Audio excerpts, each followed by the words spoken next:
Arthur had hired Elias to prune the hydrangeas on a quiet Tuesday morning, just after his son Julian had left for the architecture firm. But less than an hour later, the old accountant's phone rang, and the gardener's voice trembled on the other end.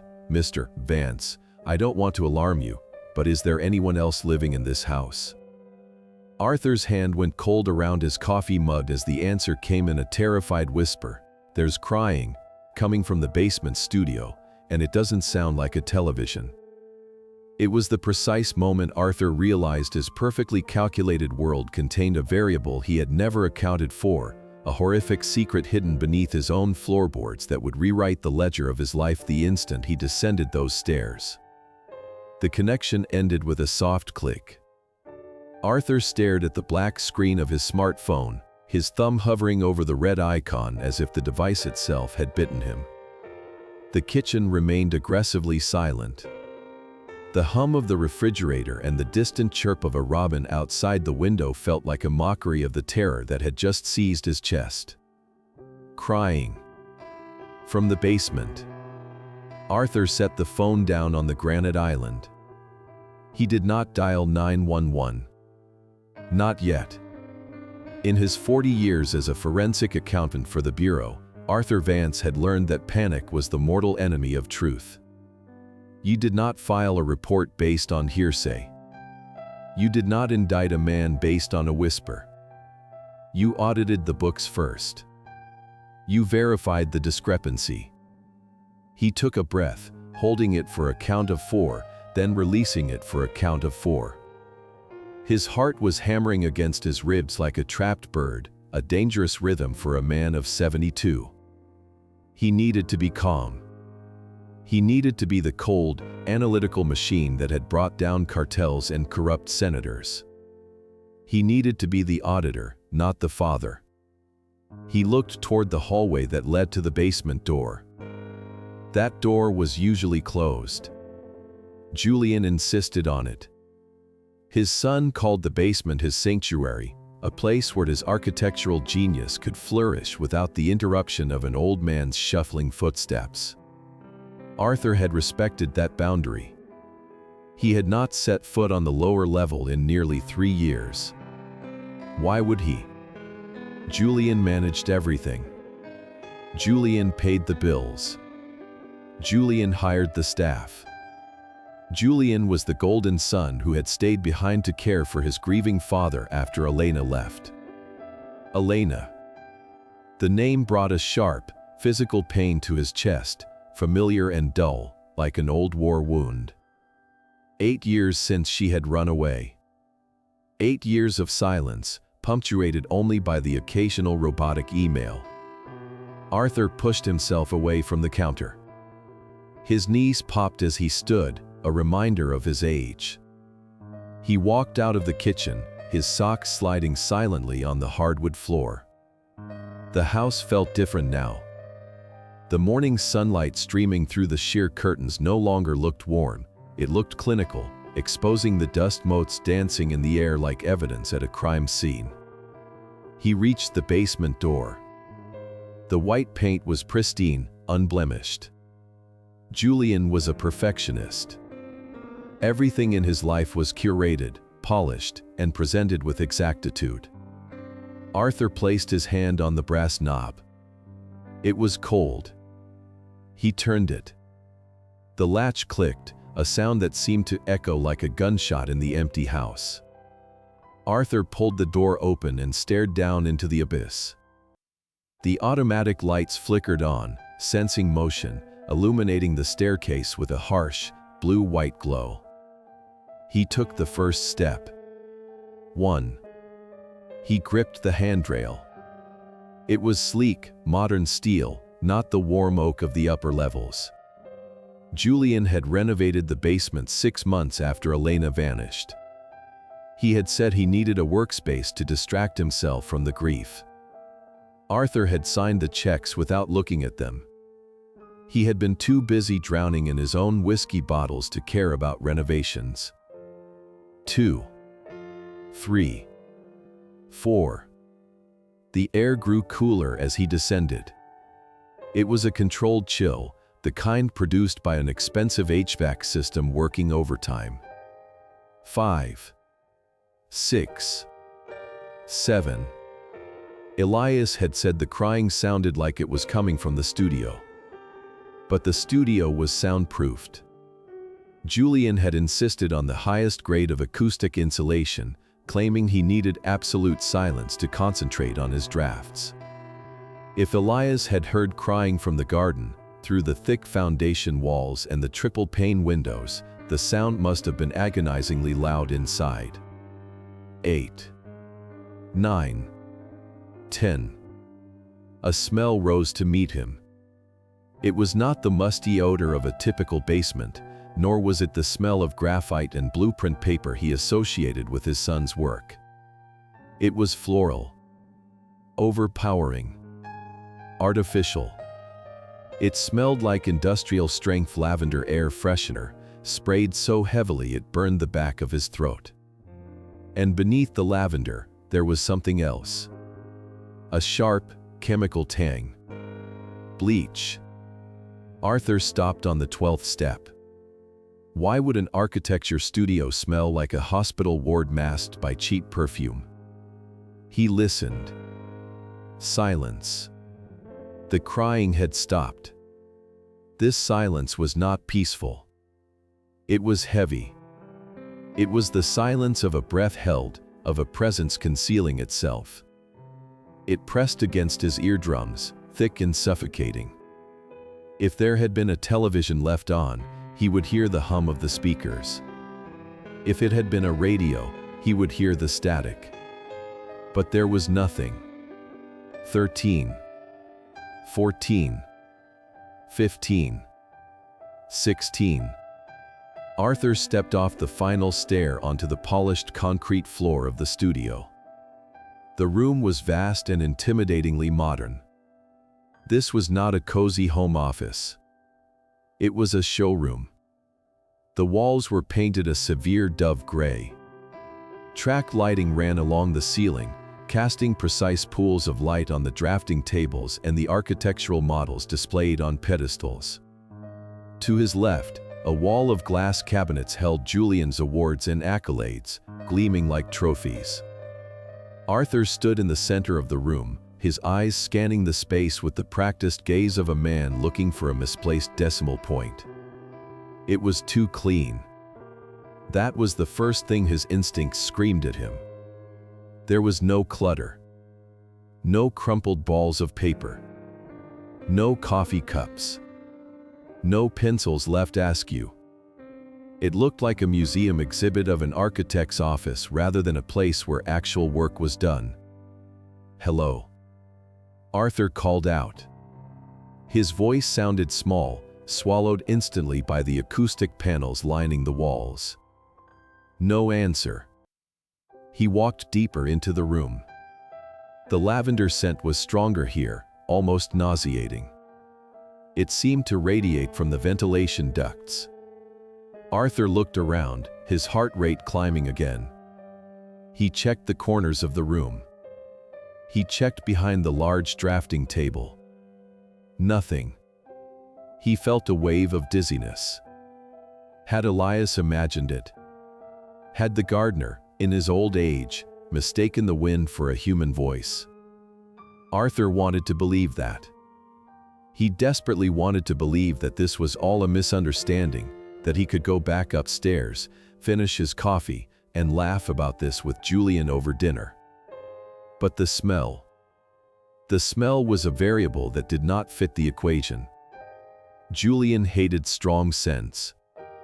He claimed they distracted him. So why was the room doused in lavender? Arthur turned slowly, his gaze sweeping the perimeter of the room. The north wall was covered by a massive, floor-to-ceiling bookshelf filled with heavy volumes on design, art history, and structural engineering. It was an impressive structure, built of dark walnut wood that contrasted sharply with the gray walls. He stared at the bookshelf. It looked solid, permanent. But the silence in the room felt vibrant, as if the very air was vibrating with the energy of something unseen. Arthur took a step toward the north wall. The hair on his arms stood up. It was the same feeling he used to get when he looked at a tax return that was mathematically perfect but contextually wrong. The feeling that the numbers were hiding a lie. He stopped and listened again. Complete, absolute silence. And that was the most terrifying thing of all. Because if someone had been crying loud enough to be heard from the garden just minutes ago, they could not have simply vanished. They had to be here. They had to be close. And they were holding their breath. Arthur moved deeper into the room, his movements calculated and precise. He approached the main workstation, which sat in the exact center of the studio like an altar. It was a massive slab of black marble devoid of dust. Arthur ran a finger along the edge of the desk. It came away clean. The orderliness of the room was unsettling. It felt staged. In his experience auditing corporate fraud, the most perfect ledgers were often the ones hiding the deepest deficits. A working architect should have blueprints scattered, pencil shavings, scale rulers, and material samples. But Julian's desk looked like a photograph in a magazine. Then his eyes caught the first error in the composition. Sitting on a leather coaster near the edge of the desk was a drinking glass. It was a simple, clear tumbler filled with water. Arthur stared at it. The sight was mundane to anyone else, but to Arthur, it was a glaring red flag. Julian did not drink tap water. Julian despised the taste of it. For as long as Arthur could remember, his son existed solely on double shots of espresso and sparkling mineral water imported from Italy. Julian often joked that still water was for washing brushes, not for drinking. Arthur reached out and touched the glass. His fingertips met cold, damp glass. A ring of condensation had pooled at the base, and small droplets were still sliding down the sides. The forensic accountant in him began to calculate. The ambient temperature of the basement was controlled at 68 degrees. Based on the amount of condensation and the chill of the glass, this water had been poured recently. 15 minutes ago. Maybe 20. Julian had left for the firm at 8 o'clock. It was now 9:30 in the morning. Someone had been in this room long after Julian had driven away. Arthur backed away from the desk, his heart rate accelerating. The silence in the room seemed to press against his ears. He looked around the floor, scanning the polished concrete for any other signs of life. His gaze settled on the north wall, the one dominated by the floor-to-ceiling walnut bookshelf. It was a magnificent piece of carpentry, stretching 12 feet wide and 10 feet high, packed tightly with heavy hardcovers. Arthur walked toward it. The smell of lavender and bleach was strongest here. It hung in the air like an invisible curtain. He knelt down, his knees protesting with a sharp crack. He shone the flashlight from his phone along the base of the bookshelf. The concrete floor was sealed and glossy, reflecting the blue light of the beam. There, just to the left of the bookshelf's wooden frame, there was a mark on the floor. It was a faint, curved scratch, no longer than 2 inches. It cut through the glossy sealant of the concrete. Arthur leaned closer, squinting. The scratch was not random. It looked like a friction mark, the kind made by a heavy object being dragged or rolled repeatedly over the same spot. Julian was a man who fired a maid once for leaving a streak on the window. He would never tolerate a scratch on his custom flooring unless he had a compelling reason to ignore it. Arthur stood up, his breath coming in shallow bursts. He looked at the books. They were arranged by color. White spines, then gray, then black. He reached out and tapped his knuckles against the wall to the right of the bookshelf. Thud. The sound was dull and flat. Solid concrete foundation against earth. He moved to the left side of the bookshelf and knocked again. Thud. Solid. Arthur stepped directly in front of the bookshelf. He raised his hand and rapped his knuckles hard against the wood of the shelving unit, and then reached through a gap between two books to knock on the wall behind it. Thump. The sound was different. It was deeper. Resonant. It was hollow. Arthur froze. He knocked again, harder this time. Thump. There was a space behind this wall. A void. The realization hit him with the force of a physical blow. The dimensions of the basement did not match the dimensions of the foundation he knew existed above. There was missing square footage here. A pocket of space that had been walled off and hidden behind a heavy walnut facade. He reached for one of the books, his fingers trembling, intending to pull it out and see if there was a latch or a mechanism hidden behind it. Suddenly, a low rumble vibrated through the ceiling above his head. It was the sound of a garage door opening. Arthur stiffened. He checked his watch. It was 9:45. Julian never came home before 7 in the evening. Never. The sound of a car engine grew louder, reverberating through the floorboards of the kitchen directly above the garage. The engine cut off. A car door slammed shut. Heavy footsteps echoed on the floor above. "Dad?" Julian's voice drifted down from the top of the stairs, muffled but unmistakable. "Dad, are you home?" Arthur stood paralyzed in the center of the studio. The cold glass of water sat on the desk behind him. The hollow wall stood in front of him. And the man who had built this cage was walking toward the basement door. Arthur forced his limbs to unlock. He stepped away from the bookshelf, moving with a speed that belied his age, and positioned himself near the drafting table just as the heavy footsteps reached the bottom of the stairs. Julian appeared in the doorway. He was a portrait of corporate elegance, wearing a charcoal suit tailored to within a millimeter of perfection, his tie knotted in a precise Windsor. His hair was slicked back, not a single strand out of place. He stopped when he saw his father standing in the center of the studio. For a fraction of a second, the polished veneer slipped. Arthur saw a flash of genuine, sharp calculation in Julian's eyes, a look he had seen on the faces of embezzlers the moment they realized an auditor was in the room. But in the blink of an eye, the look vanished.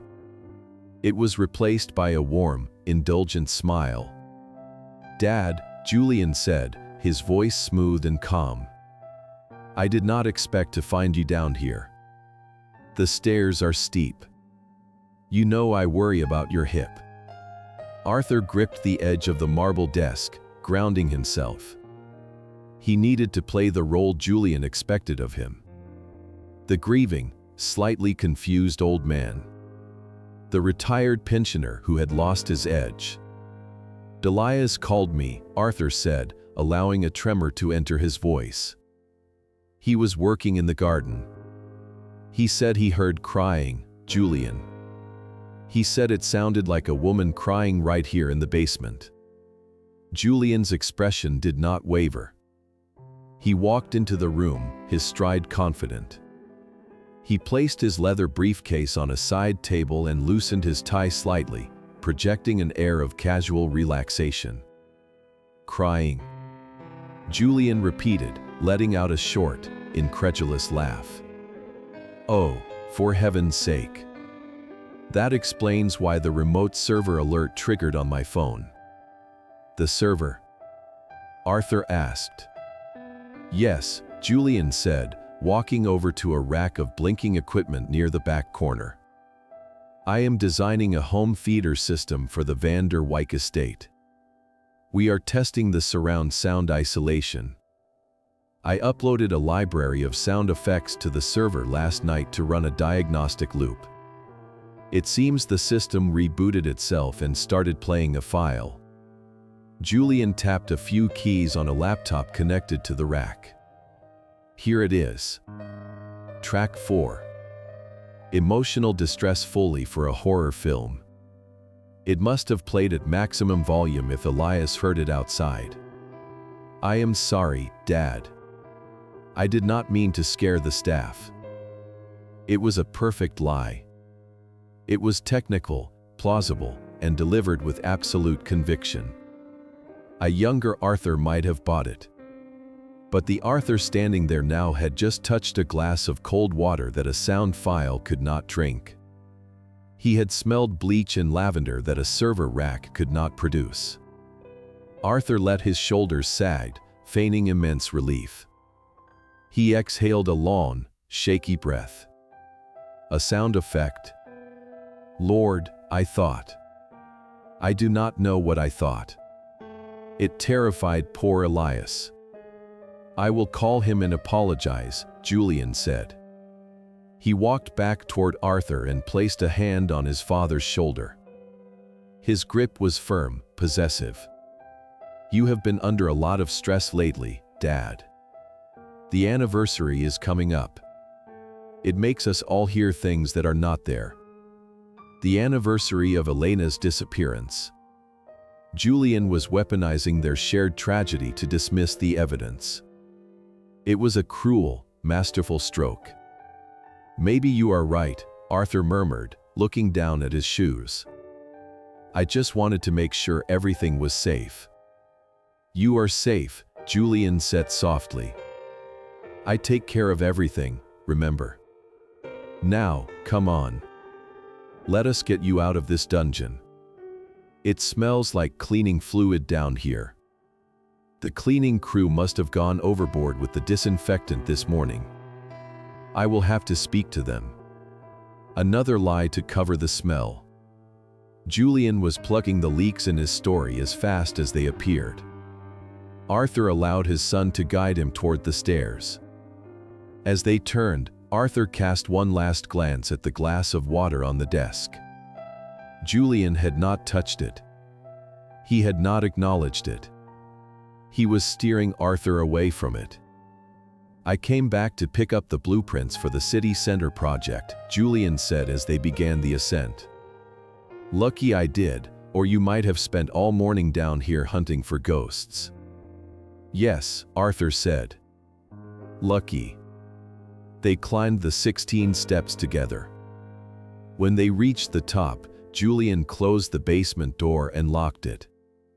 The click of the deadbolt sounded final. Go finish your coffee, Dad, Julian said, checking his watch. I have to get back to the office. Are you going to be all right? I am fine, Arthur lied. Just a silly old man getting spooked by technology.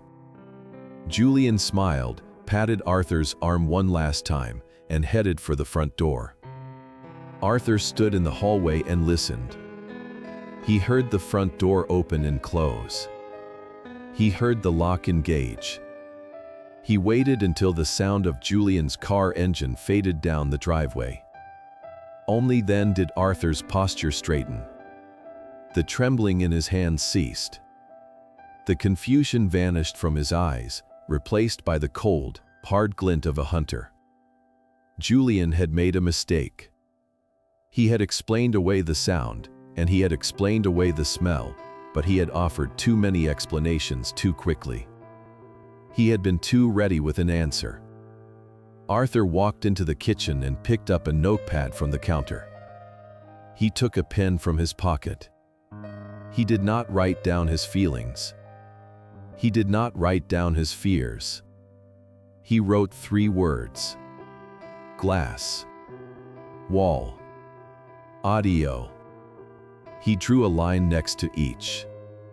Discrepancy. The audit had begun. Julian Vance believed he had just pacified a senile father. He did not realize he had just entered into a game of chess with a grandmaster who had spent 40 years catching liars who thought they were smarter than the numbers. Arthur looked at the basement door. He could not go back down there yet. It was too dangerous. Julian would be watching now. But there were other ways to balance the books. There were paper trails. There were digital footprints. And tonight, while Julian slept the sleep of the arrogant, Arthur would begin to pull the thread that would unravel the entire tapestry. The red numbers on the digital alarm clock changed from 3:13 to 3:14 in the morning. Arthur Vance lay perfectly still in his bed, his eyes fixed on the shadows dancing across the ceiling. Sleep was an impossibility. The house was silent again, but it was no longer the silence of peace. It was the silence of a vault that had been sealed shut to hide a crime. For 8 years, Arthur had slept in this room believing he was a grieving father waiting for a prodigal daughter to return.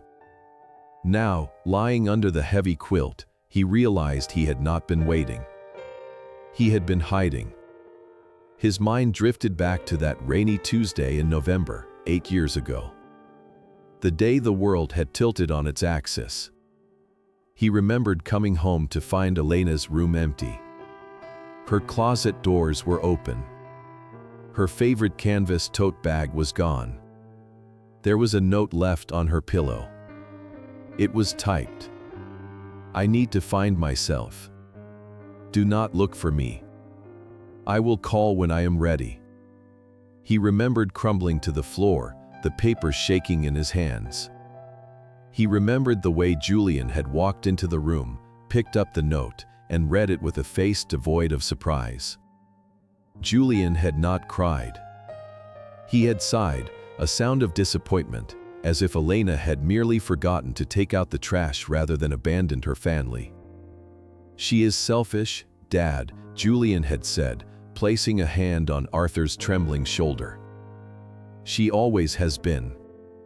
Let her go. She will come back when she runs out of money." Arthur had believed him. Why? Because Arthur was weak.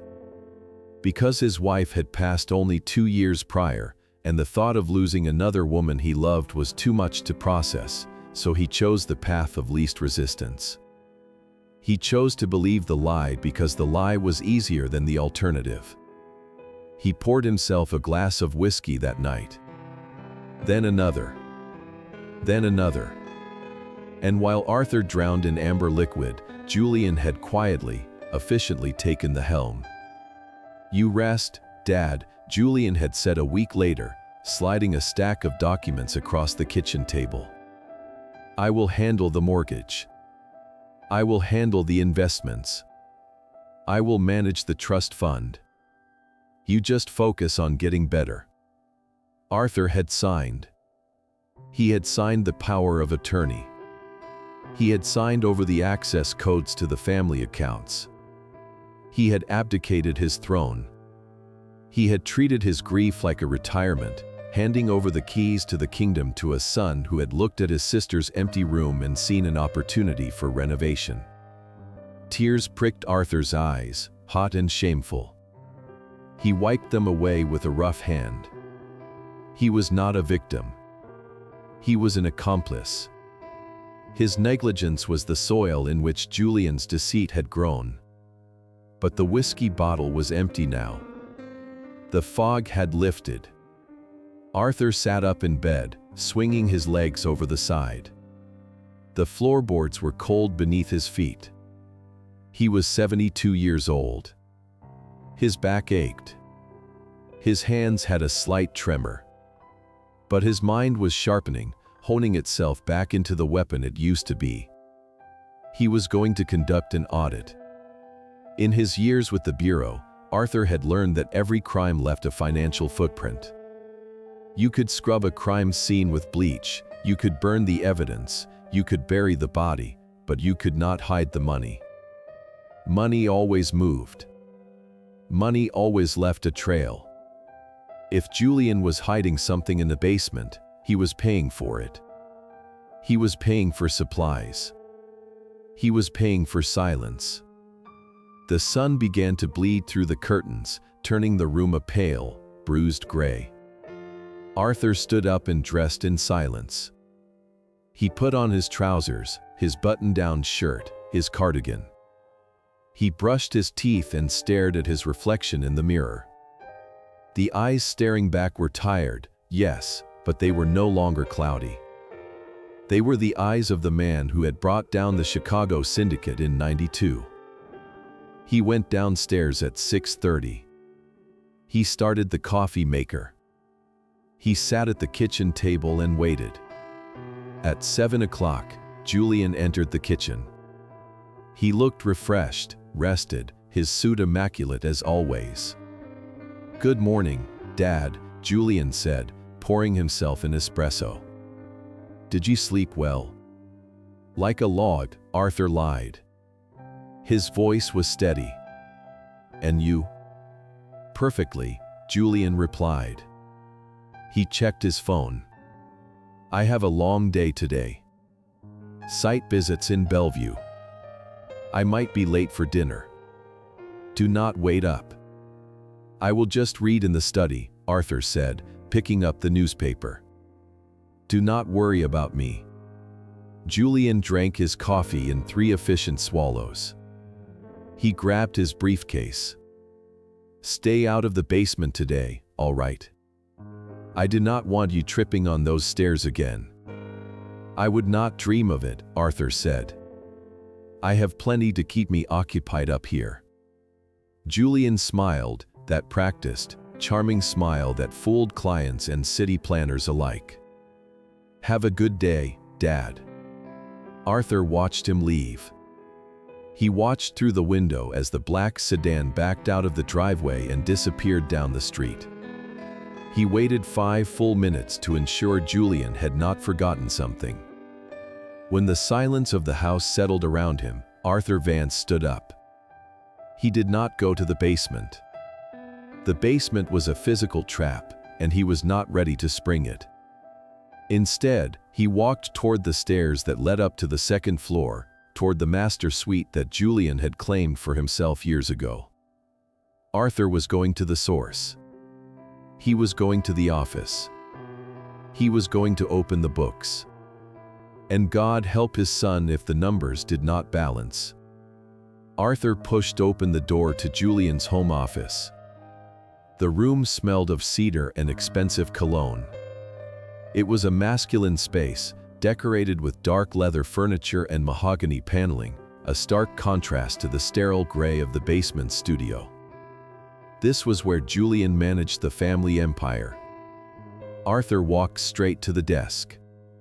It was locked, of course. Julian was not careless. But Arthur knew this desk. It was an antique he had bought himself 30 years ago, an heirloom he had passed down when he thought he was too broken to manage his own affairs. He knew that if he pressed firmly on the underside of the center drawer while pulling the right handle, the locking mechanism would slip. He pressed. He pulled. The drawer slid open with a soft groan. Arthur did not look for a diary.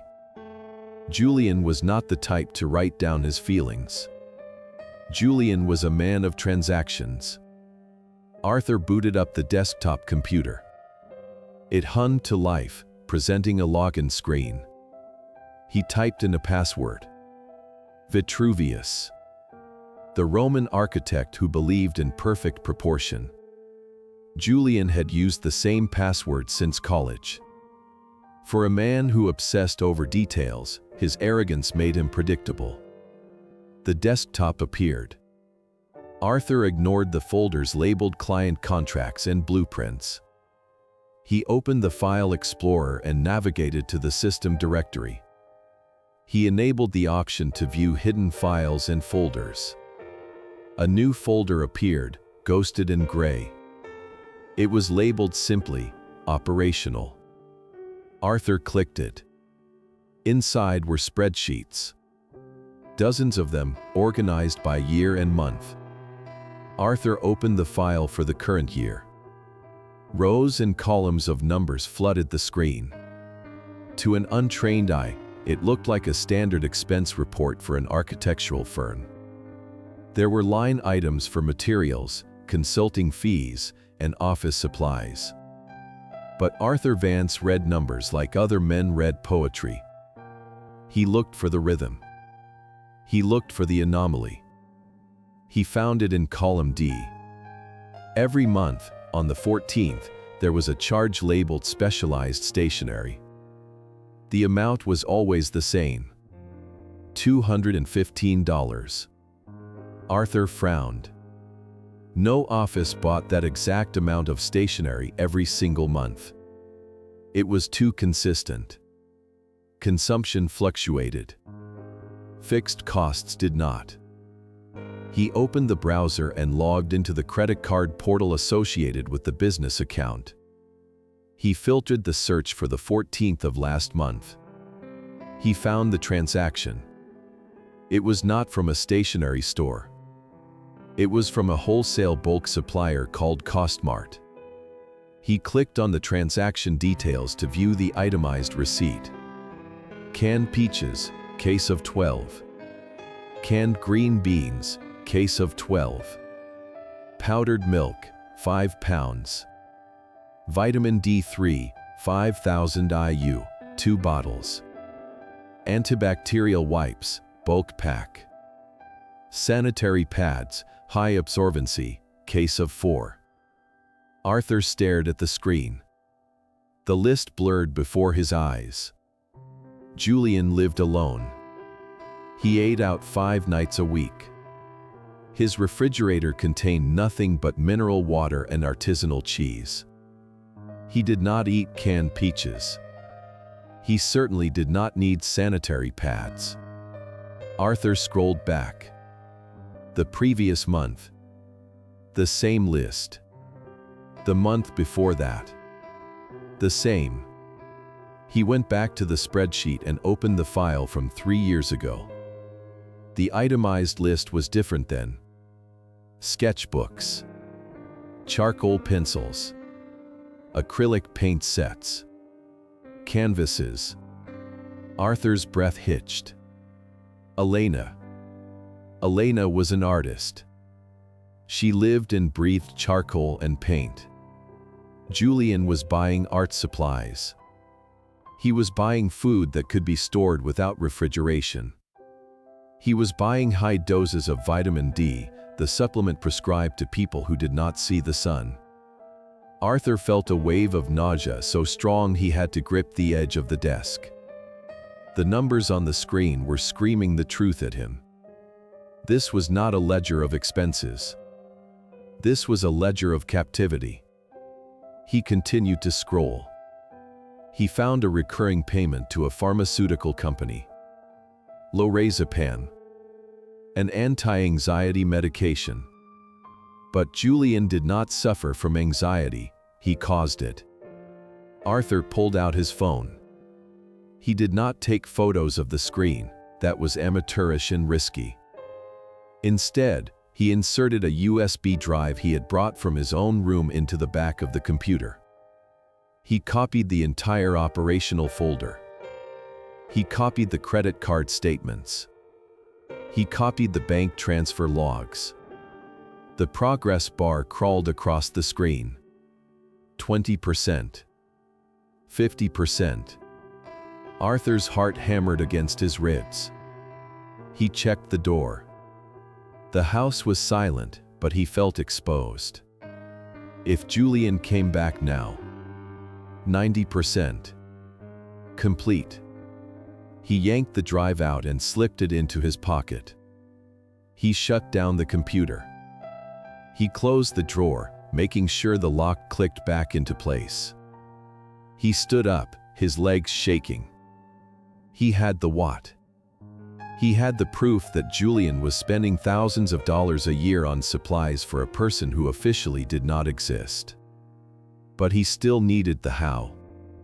He needed to know how a 22-year-old woman had vanished into thin air without leaving a trace, only to end up a prisoner in her own home. Arthur walked out of the office. He went to his own room and hid the USB drive inside the hollow shaft of his old golf club. Then he sat on the edge of his bed and looked at the wall calendar. 8 years ago. The renovation. He remembered Julian mentioning a contractor. A specialist from out of state. Someone discreet, Dad. Someone who does high-end work. Arthur stood up again. He needed to find that name. He needed to find the man who had built the cage. Because if there was a discrepancy in the square footage of the basement, someone had poured the concrete. Someone had framed the walls. And that someone had been paid. Arthur Vance was going to find that payment, even if he had to dig through 8 years of paper archives in the dusty attic to do it. The audit was far from over. Arthur climbed the pull-down stairs to the attic, the hollow metal groaning under his weight. The air up here was stifling, thick with the scent of fiberglass insulation and decaying paper. It was a tomb for the family's past, filled with boxes of Christmas decorations, old clothes, and the financial records Arthur had insisted on keeping. Julian had wanted to digitize everything and burn the originals years ago, claiming it was more efficient. Arthur, in a rare moment of stubbornness during his grieving haze, had refused. He trusted paper. You could not delete ink.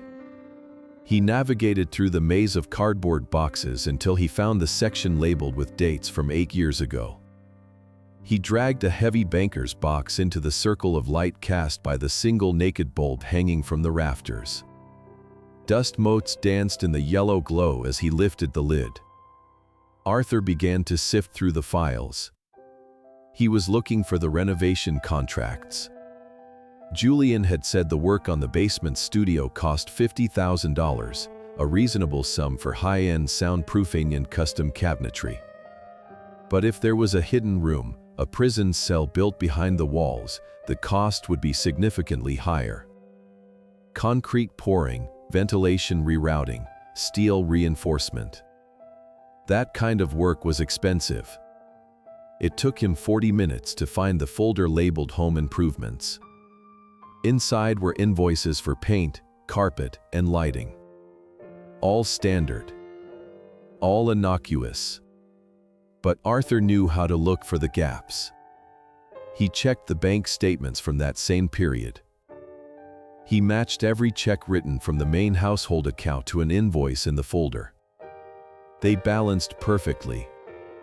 Then he turned to the statements for the trust fund.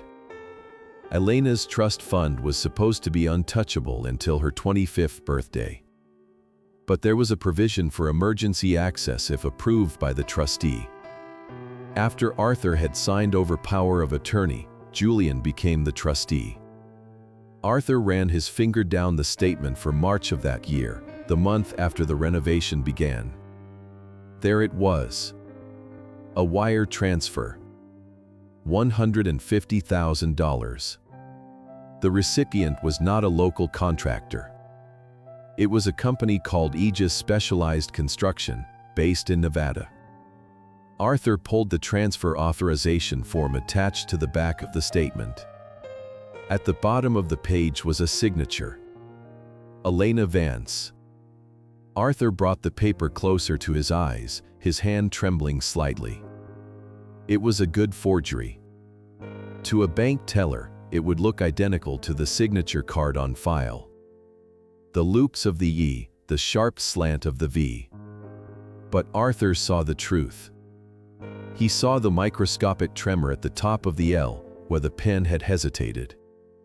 He saw the ink pooling slightly at the end of the S, indicating the writer had stopped to check their work before lifting the pen. Julian had forged his missing sister's signature to pay for the cage he locked her in. Arthur took a photo of the document, then folded the original and placed it in his pocket. This was physical evidence of fraud. Federal wire fraud. He needed to know who Aegis Specialized Construction was. A general contractor did not build secret rooms. This required expertise. Arthur descended from the attic, his shirt clinging to his back with sweat. He went to the study and used his burner phone, a habit from his old life he had never quite shaken. He dialed the number listed on the archived invoice. "We are sorry. The number you have reached is no longer in service." Arthur expected that. He went to the computer and pulled up the Nevada Business Registry. He searched for the company name.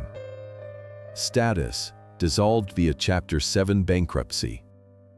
Date: 2 years ago. He clicked on the filing details. The registered agent was a law firm in Las Vegas. The principal owner was listed as Tobias Rourke. Arthur opened a new tab and searched for Tobias Rourke Nevada Construction. An obituary popped up. Tobias Rourke, 55, found dead in his home. Ruled accidental overdose. Arthur sat back in his chair. Dead men could not testify. It was convenient. Too convenient. But the internet never forgot. Arthur dug deeper, accessing the cached version of the company's website from 8 years ago via the Wayback Machine. The homepage loaded slowly, a blocky design from a decade ago. It did not show pictures of wine cellars or home theaters. The banner image showed a steel-reinforced door. The text below it read, "Aegis Specialized Construction. Protecting what matters most. Leaders in residential fortification, panic rooms, and subterranean survival bunkers. Discreet. Secure. Impenetrable." Arthur felt the blood drain from his face. Julian had not hired a contractor to renovate a studio. He had hired a doomsday builder to install a bank vault inside their home. He scrolled down to the services page. There were diagrams of air filtration systems designed to filter out chemical agents. There were specifications for soundproofing rated to block out gunshots. Arthur closed his eyes. He pictured the hollow sound of the wall in the basement. He pictured the lavender smell masking the lack of fresh air. Julian had spent $150,000 of Elena's own money to bury her alive. The phone on the desk rang, making Arthur jump. He stared at it. It was the landline. Only telemarketers and Julian called the landline. Arthur picked it up. "Hello." "Dad," Julian's voice came through, clear and cheerful. "I just wanted to check in. I forgot to mention this morning, but I noticed the attic light was on when I pulled out of the driveway. Did you go up there?" Arthur froze. He looked out the window. The attic vent was visible from the driveway. He had been careless. "Oh," Arthur said, forcing a chuckle. "Yes. I was looking for that old photo album of your mother. The one from the trip to Cabo. I was feeling a bit sentimental this morning." There was a pause on the other end. A silence that lasted 2 seconds too long. "Did you find it?" Julian asked. "No," Arthur said. "Too much dust. I gave up." "Good," Julian said. "You should not be climbing those pull-down stairs, Dad. It is dangerous. I would hate for you to have a fall. Stay downstairs where it is safe." "I will," Arthur said. "See you at dinner," Julian said, and hung up. Arthur put the receiver down slowly. The threat was veiled, but it was there. Stay downstairs. He looked at the folded paper in his pocket. He had the financial trail. He had the nature of the construction. But he was running out of time. Julian was suspicious. The audit was entering its most dangerous phase. Arthur needed more than paper now. He needed a witness. He needed someone who had seen the house from the outside, someone who watched the comings and goings when the rest of the world was asleep. He needed Martha Higgins. Arthur stood up and smoothed his cardigan. He would go to the kitchen, bake a batch of his famous scones, and pay a visit to the neighbor. It was time to see what the insomniac across the street had written in her journals. Martha Higgins lived in a house that seemed to be holding its breath, much like its owner. Arthur Vance stood on her front porch, a basket of blueberry scones warming his hands, the scent of baked dough masking the anxiety that churned in his stomach. He rang the doorbell and waited. He did not have to wait long. Martha rarely left her post by the front window. The door opened with a groan of unused hinges. Martha stood there, wrapped in a thick wool cardigan despite the mild afternoon. She was 75 years old, bird-like and fragile, with skin like parchment paper and eyes that were permanently bruised with dark circles. Insomnia had been her companion since her husband died 10 years ago, turning her into the neighborhood's silent sentry. Arthur forced a smile. "Martha," he said gently, "I made a batch of scones. Too many for one old man to eat. I thought you might like some with your tea." Martha's eyes widened in surprise, then softened. "Arthur. How kind. Please, come in." The interior of her house smelled of lavender and stale dust, a scent that made Arthur flinch as it reminded him of the basement studio across the street. He followed her into the living room, which was cluttered with porcelain figurines and stacks of old magazines. But Arthur's eyes were drawn immediately to the window. A heavy armchair was positioned right in front of it, angled perfectly to provide a direct line of sight to the Vance residence. Martha bustled about, making tea, while Arthur sat in the armchair. He looked out. He could see his own driveway. He could see the side of the house where the basement windows peeked out from behind the hydrangeas. From this vantage point, nothing could happen at the Vance home without being seen. When Martha returned with the tea, she looked tired, her hands trembling as she set the tray down. "You look exhausted, Martha," Arthur said, accepting a cup. "The nights are long, I suppose." "They are endless," she whispered, sinking onto the sofa. "The world changes at night, Arthur. People change. They think the darkness hides them, but it only makes them sharper against the shadows." Arthur took a sip of tea. He needed to tread carefully. He needed to extract the data without alerting her that he was conducting an investigation. "I know what you mean," he said. "Since I moved back to the ground floor bedroom, I hear every creak of the house. Sometimes I think I see lights where there should be none." Martha froze, her teacup halfway to her mouth. She lowered it slowly to the saucer. The china clinked. "You see them too?" she asked, her voice barely a whisper. Arthur leaned forward. "See what, Martha?" "The basement lights," she said. She looked toward the window, her gaze fixed on Arthur's house across the street. "For years, Arthur. For years I have watched that light turn on. Always at the same time. Between 2 and 3 in the morning." Arthur felt a surge of adrenaline. This was independent verification. This was a second set of books. "I thought Julian was just working late," Arthur said, testing her. "He is a workaholic." Martha shook her head vigorously. "No. It is not work. I have seen him. I have seen him come out of the garage side door.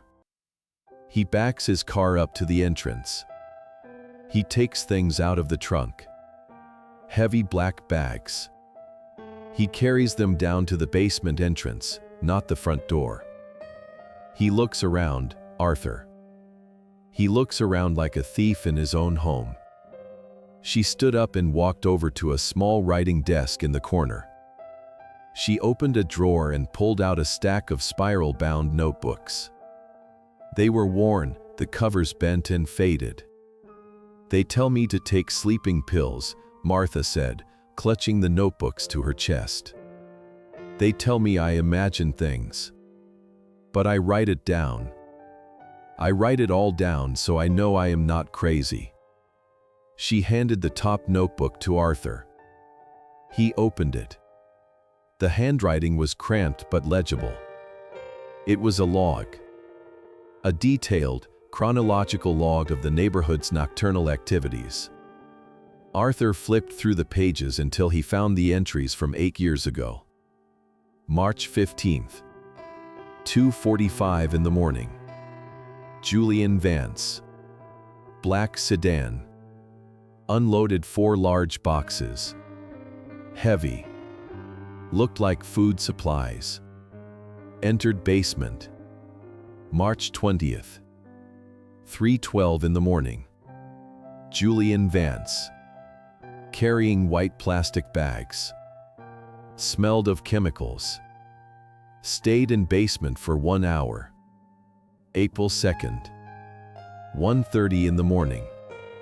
Light in the lower window flicker. Shadow moving against the glass. Not Julian. Julian was in the driveway. Arthur stared at the last entry. Not Julian. Someone else was in the basement while Julian was outside. He looked up at Martha. Her eyes were filled with tears. "I tried to tell the police once," she confessed, her voice cracking. "About 5 years ago. I called the non-emergency line. I told them I thought something was wrong over there. That Julian was acting strange." Arthur's heart stopped. "What did they do?" "A patrol car came by the next day," she said, wiping her eyes. "They talked to Julian. He charmed them. He told them I was a confused old woman who forgot to take her medication. He told them I was seeing things. After the police left, Julian came over here." Arthur gripped the notebook tight. "What did he say to you?" "He brought me flowers," Martha whispered, a shudder running through her frail body. "He was smiling. But his eyes were dead, Arthur. Cold. He told me that he was worried about my mental health. He said that if I continued to spread rumors, he would have to speak to social services about having me placed in a facility for my own safety. He said a nursing home would help me sleep." She looked at Arthur, pleading for belief. "I was scared, Arthur. I have no one. I did not want to lose my home. So I stopped talking. I just wrote." Arthur closed the notebook. He felt a cold, hard rage solidifying in his chest. Julian had not just imprisoned Elena, he had terrorized this lonely woman into silence. He had used his status and her vulnerability to cover his tracks. Arthur stood up. He did not look like a tired old man anymore. He looked like an executioner. "May I borrow this, Martha?" he asked, holding up the notebook. Martha nodded. "Take it. Please. I did not want to hold these secrets anymore." Arthur walked to the door. He turned back to look at her. "You are not crazy, Martha," he said firmly. "Your data is accurate. And I promise you, Julian will never threaten you again." He walked back across the street, the notebook tucked under his arm like a weapon. The sun was setting, casting long, bloody shadows across the lawn. Arthur Vance had the financial records. He had the architectural discrepancy. And now, he had the eyewitness testimony. The audit was complete. It was time to confront the deficit. It was time to balance the sheet. The drive to the downtown district took 40 minutes, during which Arthur Vance gripped the steering wheel with white-knuckled intensity. He had Martha's notebook in the passenger seat, but the evidence he sought now was digital. He was heading to the apartment of Marcus Chen, Elena's friend from art school who had pivoted from Canvas to Code and now ran a boutique cybersecurity firm. Marcus was the only person Arthur trusted to dissect the digital ghost that had haunted him for 8 years. Marcus lived in a converted loft that hummed with the sound of cooling fans. Servers racked against the exposed brick walls blinked in rhythmic patterns, casting a neon blue glow over the living space. When Arthur arrived, clutching his phone and the USB drive containing the backed-up voicemails, Marcus looked at him with concern. The young man was 30 now, no longer the scruffy student Arthur remembered, but he still had the same sharp, observant eyes. "Mr. Vance," Marcus said, opening the door wide. "You sounded urgent on the phone. Is everything all right?" Arthur stepped inside, the cool air of the climate control department hitting his face. "I need you to perform an audit, Marcus. Not of finances, but of a voice." He sat at Marcus's workstation, a sprawling desk dominated by 3 curved monitors. Arthur placed his phone on the desk. "For 8 years, I have received voicemails from Elena. Not many. Maybe 1 or 2 a year. Always brief. Always from a blocked number. I want you to tell me where they came from." Marcus pulled a chair closer, his expression darkening. "Elena? But she ran away, Mr. Vance. She cut contact with everyone. I haven't heard from her since the day she left. She calls me," Arthur said, his voice tight. "To tell me she is safe. To tell me not to look for her." He unlocked his phone and navigated to the saved voicemails. He played the first one, dated 3 months after her disappearance. The room filled with Elena's voice, soft and slightly breathless. "Hi, Dad. It is me. I am okay. Please do not worry. I just need time. I love you." The sound of his daughter's voice usually brought Arthur to tears.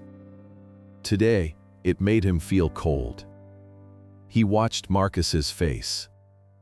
The young man tilted his head, his eyes narrowing as he listened.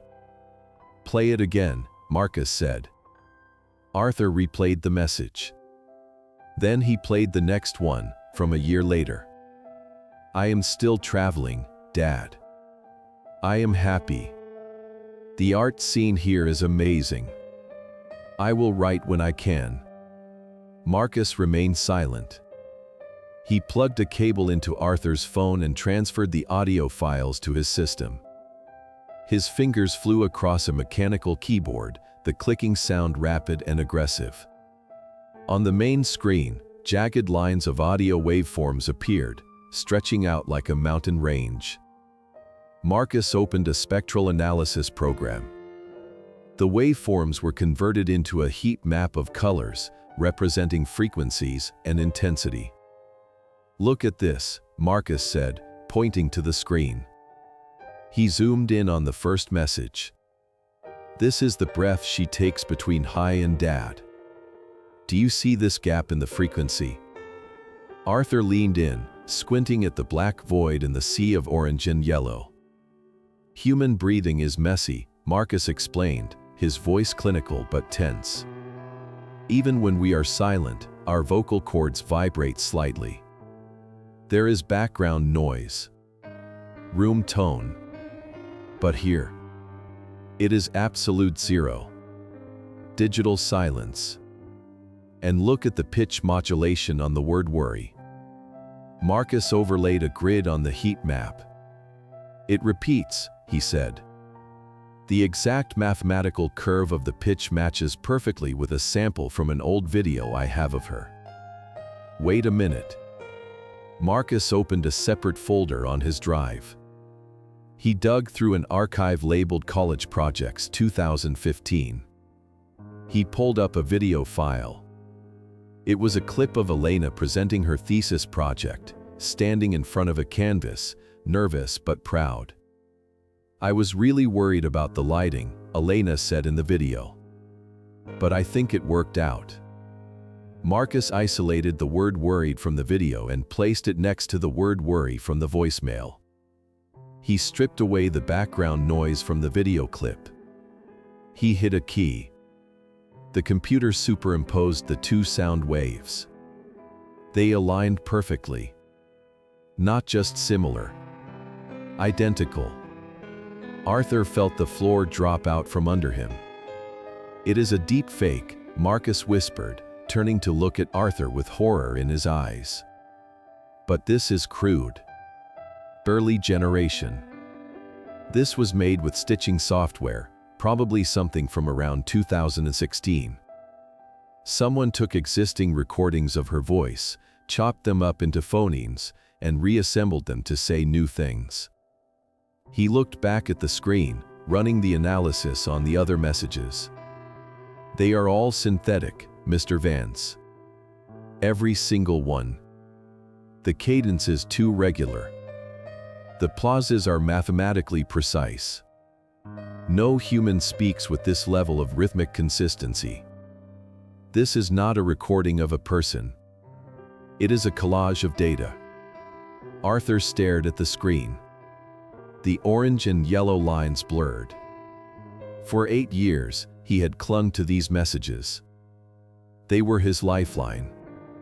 They were the only thing that allowed him to sleep at night, believing his daughter was out there somewhere, painting, living, finding herself. But it was a lie. A calculated, digital lie engineered to keep him passive. Julian had not just stolen his daughter, he had stolen her voice. He had used Elena's own words, spoken in moments of joy and creativity, and twisted them into the bars of her cage. Who could have done this? Marcus asked, his voice trembling with anger. The tech back then wasn't mainstream. You needed access. You needed hours of source audio. Arthur knew exactly who had hours of source audio. Julian had digitized all the family home movies years ago. Julian, who prided himself on being on the cutting edge of technology. Julian, who had set up the home server. It was not a ghost, Arthur said, his voice barely audible. It was a program. He stood up, his legs feeling heavy and numb. The realization was physically painful, like a knife twisting in his gut. He had let a computer program convince him to abandon his child. He had prioritized a digital forgery over his own paternal instinct. Can you prove it? Arthur asked. Can you write a report stating that these are fakes? I can, Marcus said. I can trace the metadata. I can show the stitching artifacts. Any court would accept this. But Mr. Vance, if these messages are fake, where is Elena? Arthur looked at the young man, seeing the same fear reflected in Marcus's eyes that he felt in his own heart. She never left, Arthur said. He did not explain further. He could not. The truth was too heavy to share, and he needed to keep Marcus safe. If Julian knew an expert had analyzed the files, he would panic. And a panicked narcissist was dangerous. Thank you, Marcus, Arthur said. Send the report to my encrypted email. Do not speak of this to anyone. Not yet. Arthur walked out of the apartment building and into the blinding afternoon sun. The city noise assaulted him, cars honking, people talking, life moving on. But Arthur Vance was stuck in a cold, silent loop. He got into his car and sat there, gripping the wheel. He thought of the crying he had heard yesterday. That was not a recording. That was raw. That was real. The audit of the voice was complete. The asset, his daughter, had been marked as missing on the ledger, but the data proved she was simply misallocated. She was being held in inventory. Arthur started the engine. The grief that threatened to drown him was being replaced by a cold, mechanical resolve. He drove back toward the suburbs, toward the house with the hollow wall. He had the financial motive. He had the physical discrepancy. He had the witness testimony. And now, he had proof that the cover story was a fabrication. There was only one step left in the audit: the physical inspection. He had to verify the inventory. He had to open the vault. And he knew exactly how to do it. The numbers had told him the story, but now he had to write the ending. Arthur watched from behind the living room curtains as Julian's black sedan pulled out of the driveway. It was Saturday morning. Julian had announced he was spending the weekend at a client retreat in the San Juan Islands. He would be gone for 2 days. It was the window of opportunity Arthur had been waiting for, a statistically improbable gap in Julian's surveillance schedule. As soon as the car disappeared around the bend, Arthur moved. He did not rush. Haste led to errors. He walked to the kitchen and retrieved his tool bag from the utility closet. Inside was a heavy-duty digital laser measure, a notebook, a pencil, and a flashlight. He stepped out the back door into the garden. The air was damp and smelled of rain and hydrangeas. Arthur walked along the perimeter of the house, counting his steps. He reached the north side, the wall that backed the basement studio. He placed the base of the laser measure against the corner of the foundation. He aimed the red dot at the opposite corner. Click. 38 feet, 4 inches. Arthur wrote the number down in his notebook. He measured it again to be certain. 38 feet, 4 inches. This was the external reality. The immutable truth of the concrete pour. He walked around to the west side and measured the width. 24 feet, 6 inches. He calculated the total footprint area.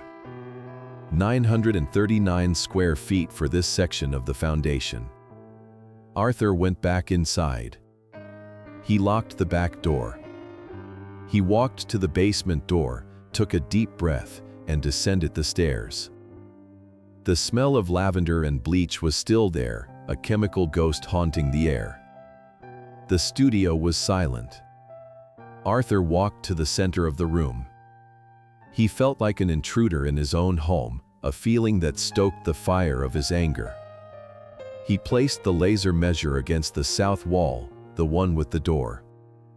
He aimed it at the north wall, the one with the walnut bookshelf. Click. 26 feet, 2 inches. Arthur stared at the device. He blinked, thinking his eyes were deceiving him. He measured again.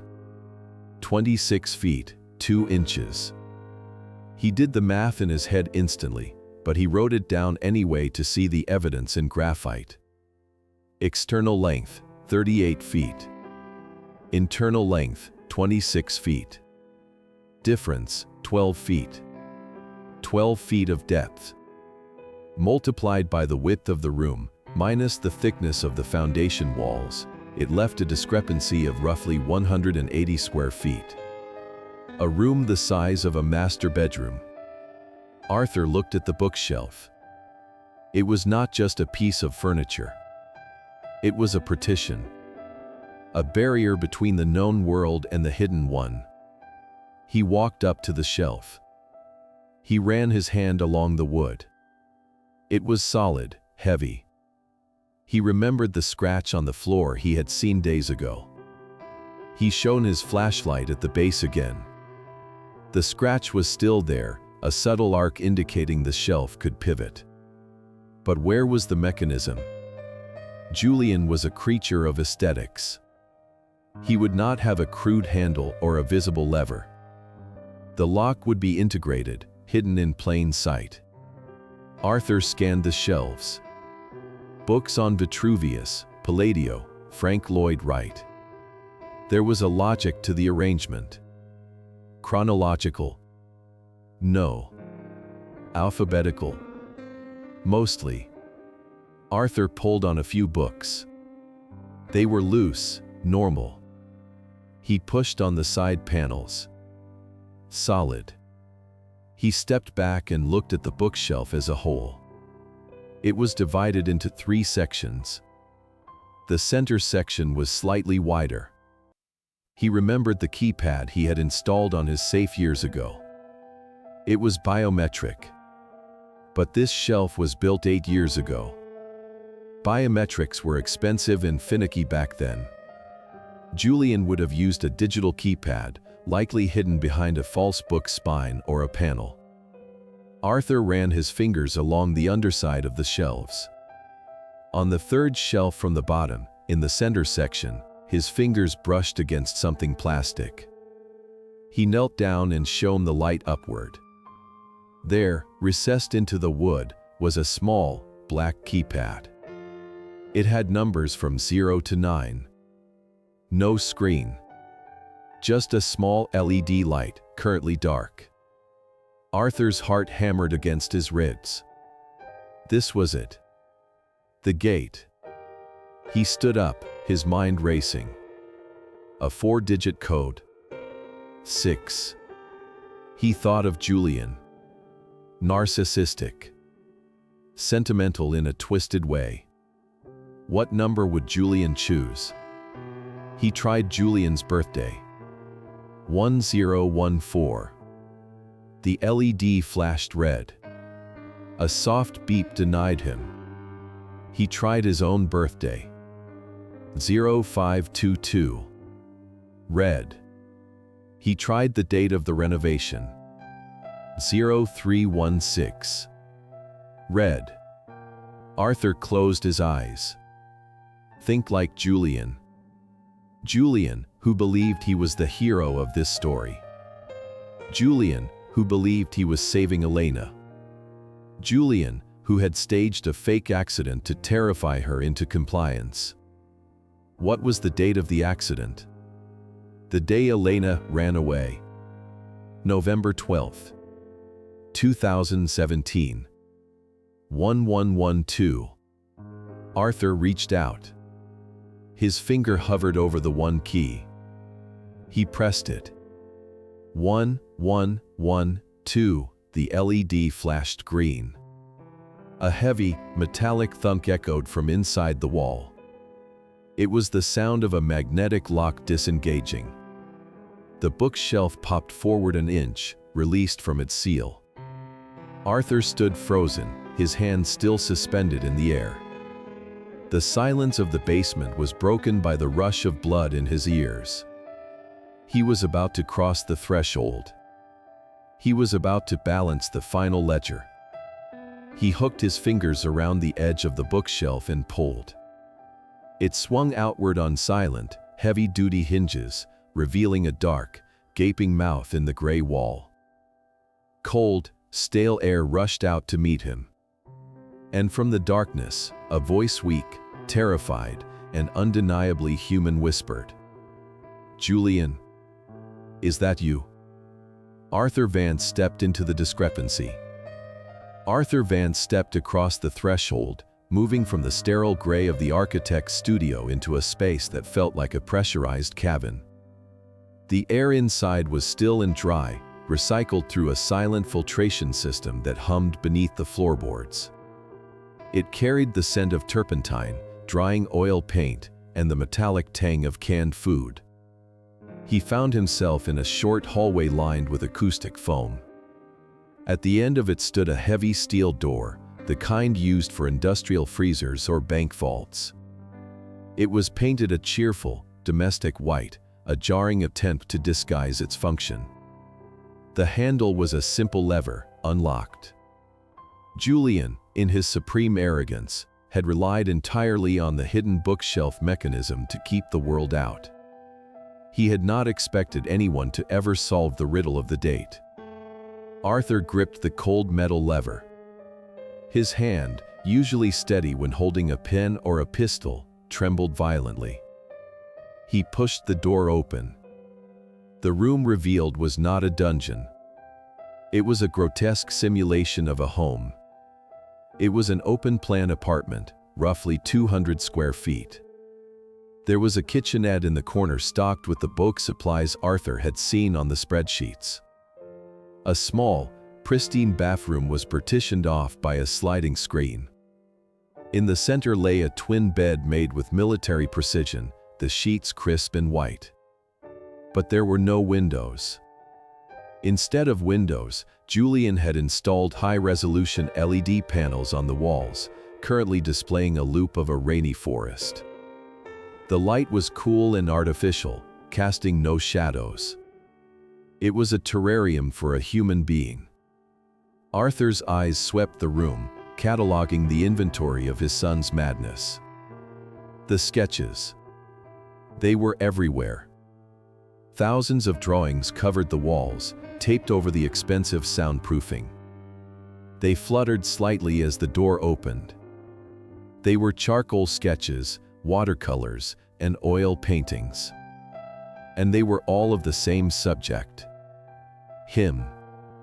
Arthur stared at a charcoal portrait of himself sitting in his favorite armchair, reading the newspaper.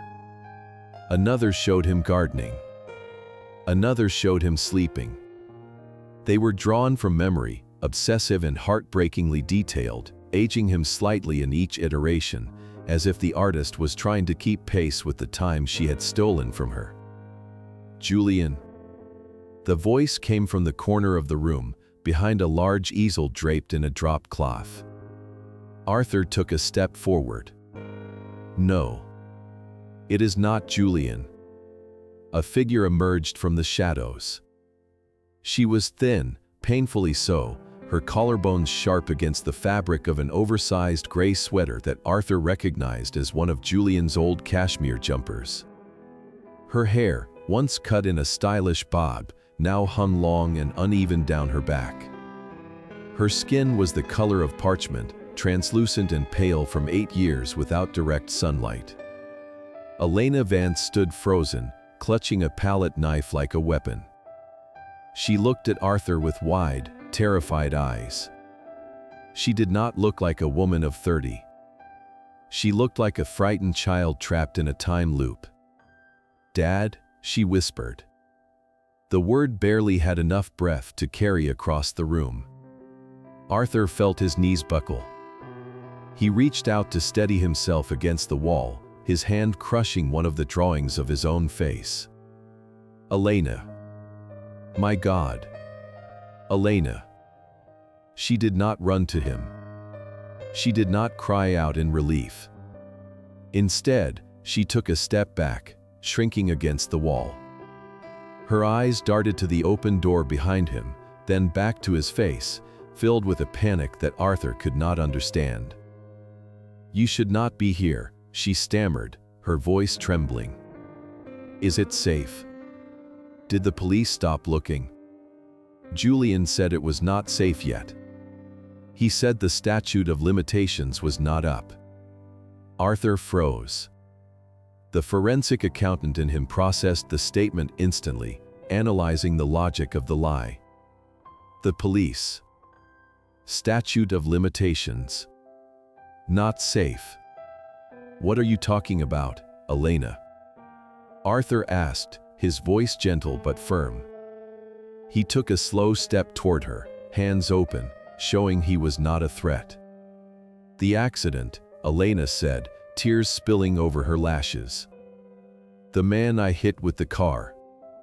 Julian said if I came out, they would put me in the electric chair. He said everyone hates me.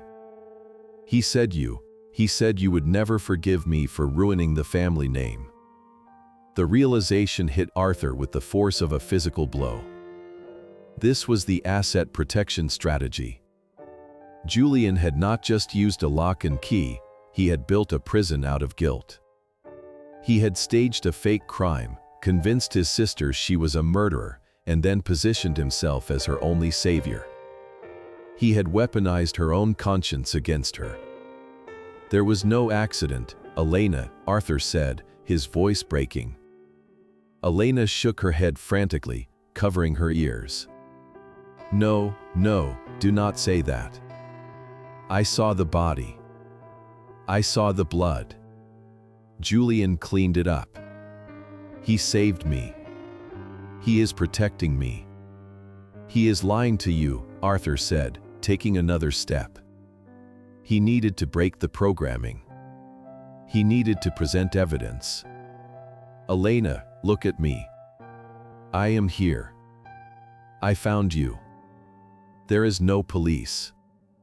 There is no dead man. It was a show. A cruel, evil show. He brings me food, she sobbed, backing into the corner. He brings me paint. He takes care of me. He said I have to stay until it is safe. Why are you here, Dad? Did he send you to say goodbye? Are they coming for me? Arthur stopped. He looked at his daughter, broken and terrified, defending her captor with the desperate loyalty of a victim. He looked at the room, the windowless box that Julian had paid for with Elena's own inheritance. He saw the security camera blinking in the upper corner of the room. A red light, steady and unblinking.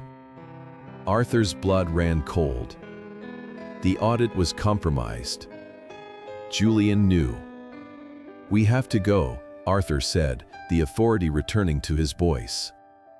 We have to leave right now, Elena. I can't, she screamed, sliding down the wall to the floor. He will be angry. He has the code. Only he has the code. I have the code, Arthur said. I opened the door. And I am taking you out of here. He moved to grab her hand, but before he could reach her, a loud, piercing chime echoed through the room. It came from a speaker mounted on the ceiling. Then, Julian's voice filled the small space, distorted by the intercom but unmistakable in its calm, mocking tone. Dad, the voice said. I told you to stay out of the basement. Ye never did respect boundaries. Arthur looked up at the camera. Let her go, Julian, Arthur shouted at the ceiling. It is over. I know everything. You know nothing, Julian replied smoothly. And I am afraid you have made a terrible mess of things. I am 10 minutes away, Dad. Do not try to leave. The perimeter alarm is armed. If you open that external door, the police will be notified. And we both know Elena does not want to talk to the police, do she? Elena whimpered, curling into a ball. Stay put, Julian commanded. We need to have a family meeting. The intercom clicked off. Arthur looked at his daughter, then at the open steel door. He checked his watch. 10 minutes. Julian was coming back, and he was not coming alone. The time for auditing was over. It was time for liquidation. Arthur knelt down beside Elena and placed his hand on her trembling shoulder. Elena, he said softly, I need you to be brave. Just for 1 hour. Can you do that for me? She looked up at him, her eyes searching his face for the father she had drawn 1,000 times. We are not waiting for Julian, Arthur said. We are evacuating the asset. Arthur pulled Elena to her feet, but her legs were like water. She crumpled back onto the thin mattress, her hands clutching the gray cashmere sweater as if it were armor. The LED screens on the walls continued to loop the silent, high-definition footage of a rainy forest, a cruel window into a world she was terrified to re-enter. I cannot go, Elena wept, her voice thin and ragged. He said the police are watching the house. He said they have sensors in the driveway. If I step outside, the alarm goes to the precinct. I will go to prison, Dad. I killed the man. I took a father away from his children. Arthur looked at the camera in the corner, its red eye unblinking. He grabbed a heavy book on architectural theory from the small desk and hurled it with all the strength of his 72 years. The book struck the camera, shattering the plastic casing. The red light died. There are no censors, Arthur said, his voice dropping into the low, commanding register he used when testifying in federal court. And there is no dead man. Listen to me, Elena. I need you to engage your logic. I need you to think like the artist who used to see the truth in everything. He knelt before her, forcing her to meet his gaze. Her eyes were dilated, frantic, darting around the room as if searching for Julian's permission to breathe. Tell me about the accident, Arthur demanded. The night you left. Tell me exactly what happened. I was driving, she stammered, trembling violently. It was raining. Dark. I was on the old county road. A man ran out. I hit him. There was so much blood. Julian was following me because I had forgotten my phone. He saw it all. He checked the pulse. He said the man was dead. Did you check the pulse? Arthur asked sharply. No. I was screaming. Julian told me to get in his car. He said he would handle it. He said if I stayed, my life was over. And the car? Arthur pressed. Your car.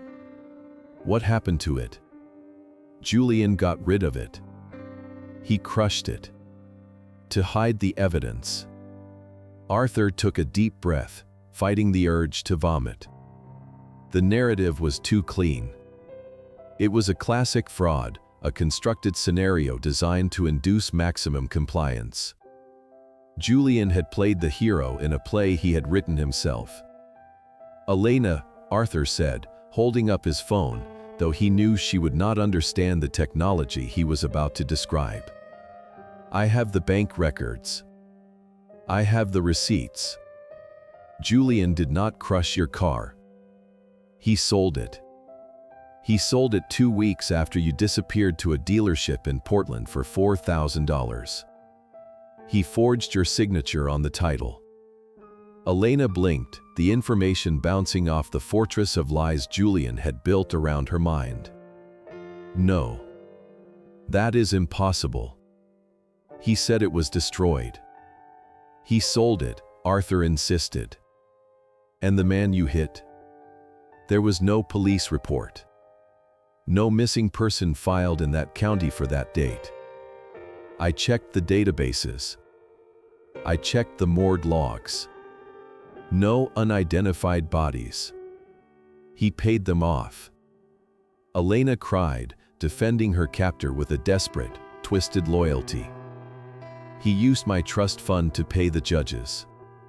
To pay the police chief. He told me. He sacrificed everything to keep me safe here. He buys me food.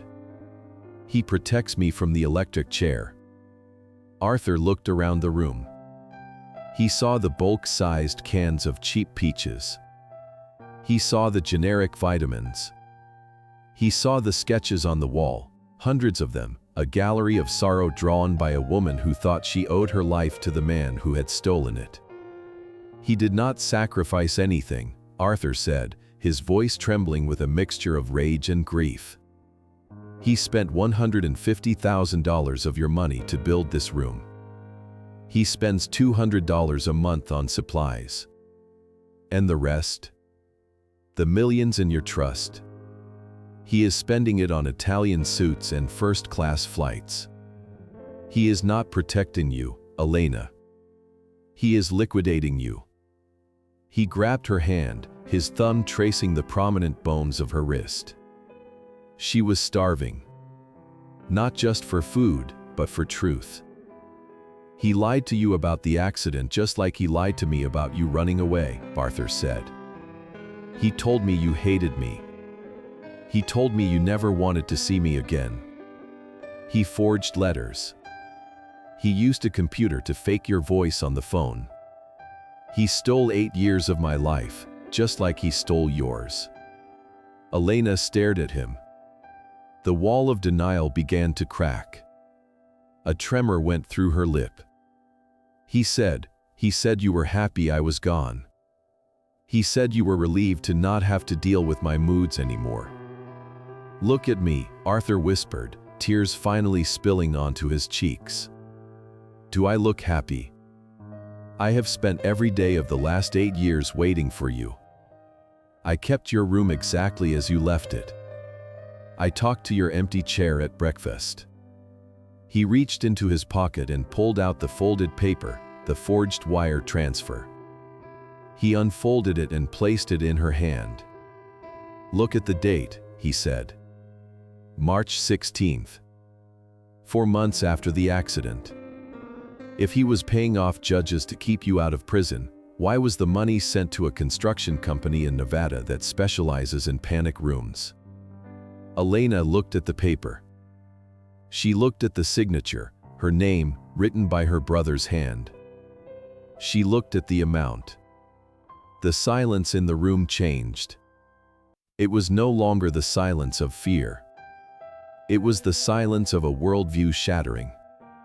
He built this, she whispered, her voice barely audible. He built this before I even. He planned it, Arthur confirmed. There was no accident, Elena. That man on the road. He was an actor. Or a prop. There was no blood. It was corn syrup and dye. Julian orchestrated a piece of theater to lock you in a box so he could steal your fortune and feed his own sickness. Elena looked up at the ceiling, at the broken camera. Her face crumpled. The worship in her eyes died, replaced by a horror so profound it looked like physical pain. She let out a sound, a low, keen wail that made the hair on Arthur's arm stand up. It was the sound of a soul realizing it had been thanking its executioner. He is coming back, she gasped, clutching Arthur's arm. Dad, he is coming back. I know, Arthur said, standing up and pulling her with him. This time, she did not resist. She was weak, shaking, and terrified, but she was no longer paralyzed by the lie. And we are going to be gone before he gets here. But the alarm, she cried. The external door. I am not taking you out the door, Arthur said, looking toward the ceiling of the false room, scanning the acoustic tiles. I am an auditor, Elena. I find the gaps in the system. And I know exactly where the ventilation shaft connects to the old laundry chute. He dragged the heavy mattress off the bed frame. He pointed to the vent grill located high on the wall, hidden behind the easel. We are not going out, Arthur said, his eyes cold and hard. We are going up. Arthur stood on the twin bed, his hands tearing at the metal grill of the ventilation shaft high on the wall. The screws were rusted, painted over with layers of gray latex, but adrenaline gave his 72-year-old fingers the strength of a vice. He ripped the grate free, sending flecks of drywall and dust raining down onto the mattress. Below him, Elena stood shivering, her arms wrapped around herself. The truth Arthur had forced upon her was taking root, but the terror of the immediate moment was stronger. He lied about everything, Elena, Arthur said, his voice low and urgent as he tossed the grate onto the bed. There is no dead man. There is no police file. The man you hit was an actor. Julian hired him. He staged the whole thing to break you. Elena looked up at him, her eyes wide and haunted. But why? Why would he do that? Because he is sick, Arthur said, reaching down to pull her up.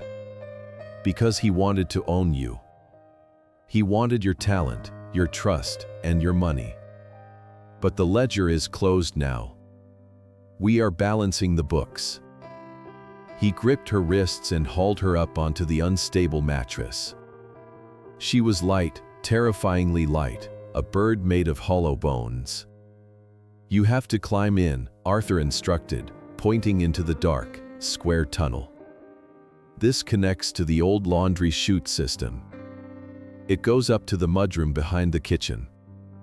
It is tight, but you fit. I can't, Elena whimpered, looking at the black hole.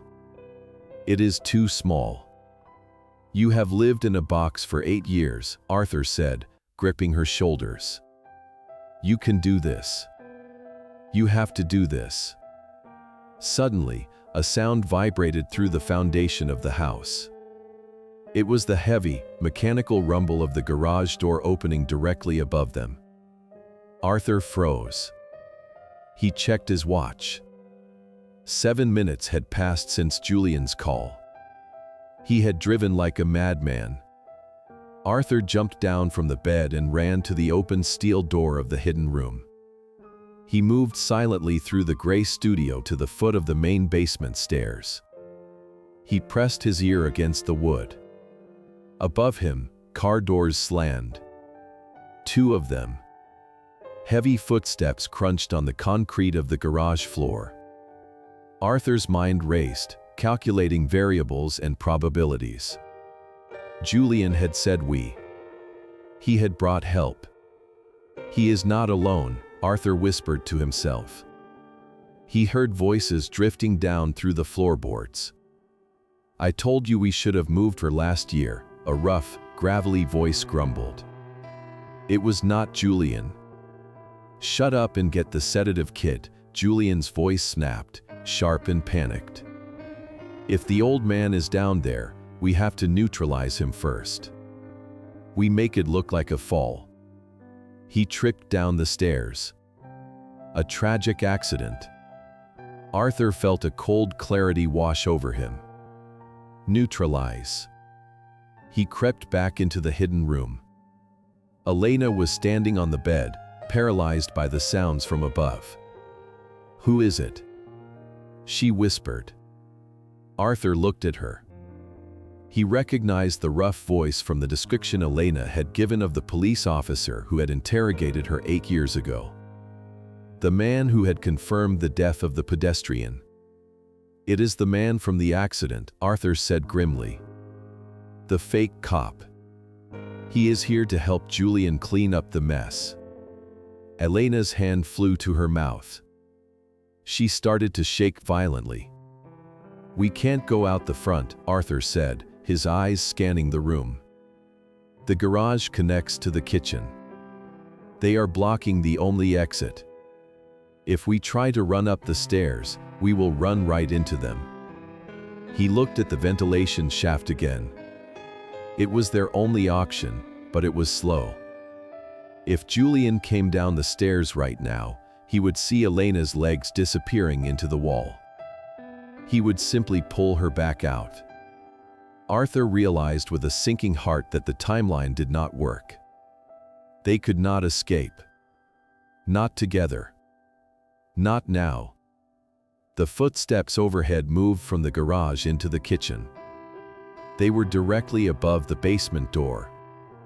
Arthur looked at his daughter. He looked at the fragile woman who had survived 8 years of psychological torture.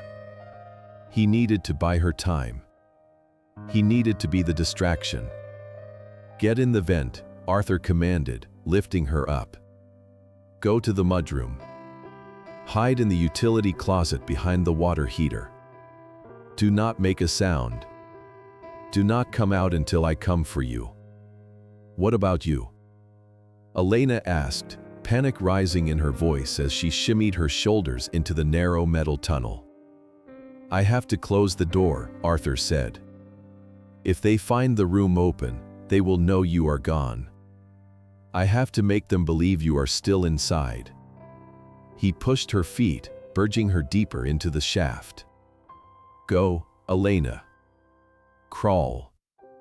She disappeared into the darkness. Arthur could hear the soft scrape of fabric against metal as she moved away. He jumped down from the bed. He shoved the mattress back into place. He grabbed the metal grate from the bedspread and jammed it back onto the wall opening. It was loose, missing screws, but in the dim light, it might pass a cursory inspection. The handle of the basement door upstairs turned. Arthur ran to the steel door of the hidden room. He stepped out into the studio. He grabbed the heavy bookshelf and swung it shut. The magnetic lock engaged with a solid thud, sealing his daughter inside the wall, hiding the discrepancy once again. Arthur Vance stood alone in the center of the architect's studio. He smoothed his cardigan. He clasped his hands behind his back. He took a deep breath, composing his face into a mask of confusion and frailty. The basement door at the top of the stairs flew open. Julian descended, his face flushed with rage, a syringe clutched in his right hand. Behind him walked a burly man with a shaved head and a dark coat. Arthur looked up at his son. He did not flinch. He did not run. He stood his ground, a 72-year-old man facing two killers, armed with nothing but the knowledge that the asset was secure. "Dad," Julian hissed, stepping onto the studio floor. "What have you done?" Arthur blinked, feigning the tremors of a frightened old man. "I heard voices, Julian," Arthur stammered, pointing a shaking finger at the bookshelf. "I swear I heard voices behind the wall. I was trying to find them." Julian stopped. He looked at the bookshelf. It was closed. He looked at Arthur.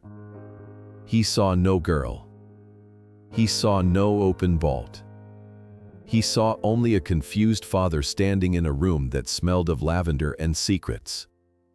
Julian exhaled, his shoulders dropping slightly, though he did not lower the syringe. He exchanged a look with the heavy-set man. "You are imagining things again, Dad," Julian said, his voice dripping with venomous condescension. "Just like Martha across the street." Arthur watched them approach. He knew he was in mortal danger. But he also knew that as long as they were focused on him, they were not looking at the ventilation shaft. "I just wanted to help," Arthur whispered. "We know," Julian said, raising the needle. "We are going to give you something to help you rest. You look tired, Dad. Very tired." The world dissolved into a gray fog the moment the needle pierced Arthur's skin. He felt the cold burn of the sedative rushing through his veins, forcing his eyelids down like lead weights. The last thing he heard was Julian's voice, distant and distorted, telling the burly man to grab his legs. Arthur woke up gasping, his heart fluttering in his chest. He was in his own bed. The room was dark, the curtains drawn tight. He checked the bedside clock. 6 in the evening. He had lost nearly 8 hours. Panic surged through him, sharp and immediate. Elena. He swung his legs over the side of the bed. The room spun violently. The drug was still in his system, making his limbs feel heavy and disconnected, but Arthur Vance had worked through exhaustion and illness before. He bit down on his tongue, using the sharp pain to clear the fog in his brain. He stood up, swaying, and gripped the doorframe. The house was silent. He stepped into the hallway. The door to Julian's room was open and empty. Downstairs, he could hear the faint hum of the television. Julian was home, likely watching the news, confident that his father was sleeping off a senile episode. Arthur moved with the ghost-like tread of a man who knew every squeaky floorboard in his own home. He did not go to the basement. He went to the kitchen, bypassing the living room where the blue light of the television flickered against the wall. He slipped into the mudroom adjacent to the back door. The utility closet was dark. It smelled of detergent and damp lint. Arthur opened the door slowly, his heart hammering against his ribs. Curled up behind the water heater, wedged between a mop bucket and a stack of old towels, was a ball of gray cashmere. "Elena," Arthur whispered. The ball shifted. Two wide, terrified eyes looked up at him from the darkness. She was shaking so hard her teeth chattered. She had climbed up the vertical laundry chute, scraping her skin against the metal, and had lain here for 8 hours in the dark, terrified that the next hand to open the door would hold a syringe. "It is me," Arthur whispered, reaching down. "We are moving. Now." He helped her stand. She was stiff and weak. He supported her weight, wrapping his arm around her waist. "We are going out the back," Arthur murmured. "Martha is waiting." He opened the back door. The cool evening air hit them, carrying the scent of rain. It was the first time Elena had felt the wind on her face in 8 years. She flinched, burying her face in Arthur's shoulder, overwhelmed by the sensory input. Arthur scanned the yard. The high hedges provided cover. He led her across the damp grass, moving quickly toward the street. The lights in Martha's house were on, a beacon in the gathering gloom. They crossed the street in the shadows. Arthur rang the doorbell, glancing nervously at his own house. The curtains remained still. Julian was arrogant, he was not watching. The door opened. Martha Higgins stood there, clutching her shawl. Her eyes went from Arthur to the gaunt, fragile woman clinging to his side. She gasped, her hands flying to her mouth. "Elena?" Martha whispered, tears springing to her eyes. "Oh, dear God. Elena." "She is alive, Martha," Arthur said, his voice gruff with emotion. "But she is not safe yet. I need you to hide her. No questions. No phone calls. Just hide her." Martha nodded vigorously, stepping back to let them in. She ushered Elena into the warmth of the hallway, looking at the girl as if she were a resurrection. "I have a guest room in the back," Martha said, her voice trembling. "No windows facing the street. She will be safe. I promise you, Arthur. I will watch over her like a hawk." Arthur kissed Elena's forehead. Her skin was clammy, but she was free. The ledger had shifted. The asset was no longer a liability, she was now the ultimate weapon. "I will come back for you tomorrow," Arthur promised her. "When it is over." He stepped back out into the night and crossed the street again. He entered his own kitchen, locking the back door behind him. He stood there for a moment, letting the rage burn away the last remnants of the sedative. He walked into the living room. Julian was sitting on the sofa, a glass of wine in his hand, watching a financial news program. He looked up as Arthur entered, his expression a mask of concerned patience. "You are up," Julian said smoothly. "How do you feel? You gave us quite a scare this morning, Dad. You were shouting about voices in the walls. I had to call Dr. Evans. He said it was likely a transient ischemic attack. A mini stroke. He prescribed rest." Arthur looked at his son. He saw the monster beneath the suit. He saw the man who had buried his sister alive and drugged his father, all while maintaining the facade of a perfect gentleman. Arthur shuffled forward, letting his shoulders slump. He rubbed his forehead with a trembling hand. I do not remember much," Arthur mumbled. "No," Arthur said quickly. "Do not cancel. I want to be there. I want to see you succeed." "That is the spirit," Julian said. "Get some rest, Dad. Tomorrow is a big day." Arthur watched Julian walk away. He waited until his son went upstairs to bed. Then, Arthur Vance sat in the dark living room and stared at the empty fireplace. He did not sleep. He planned. He thought about the party.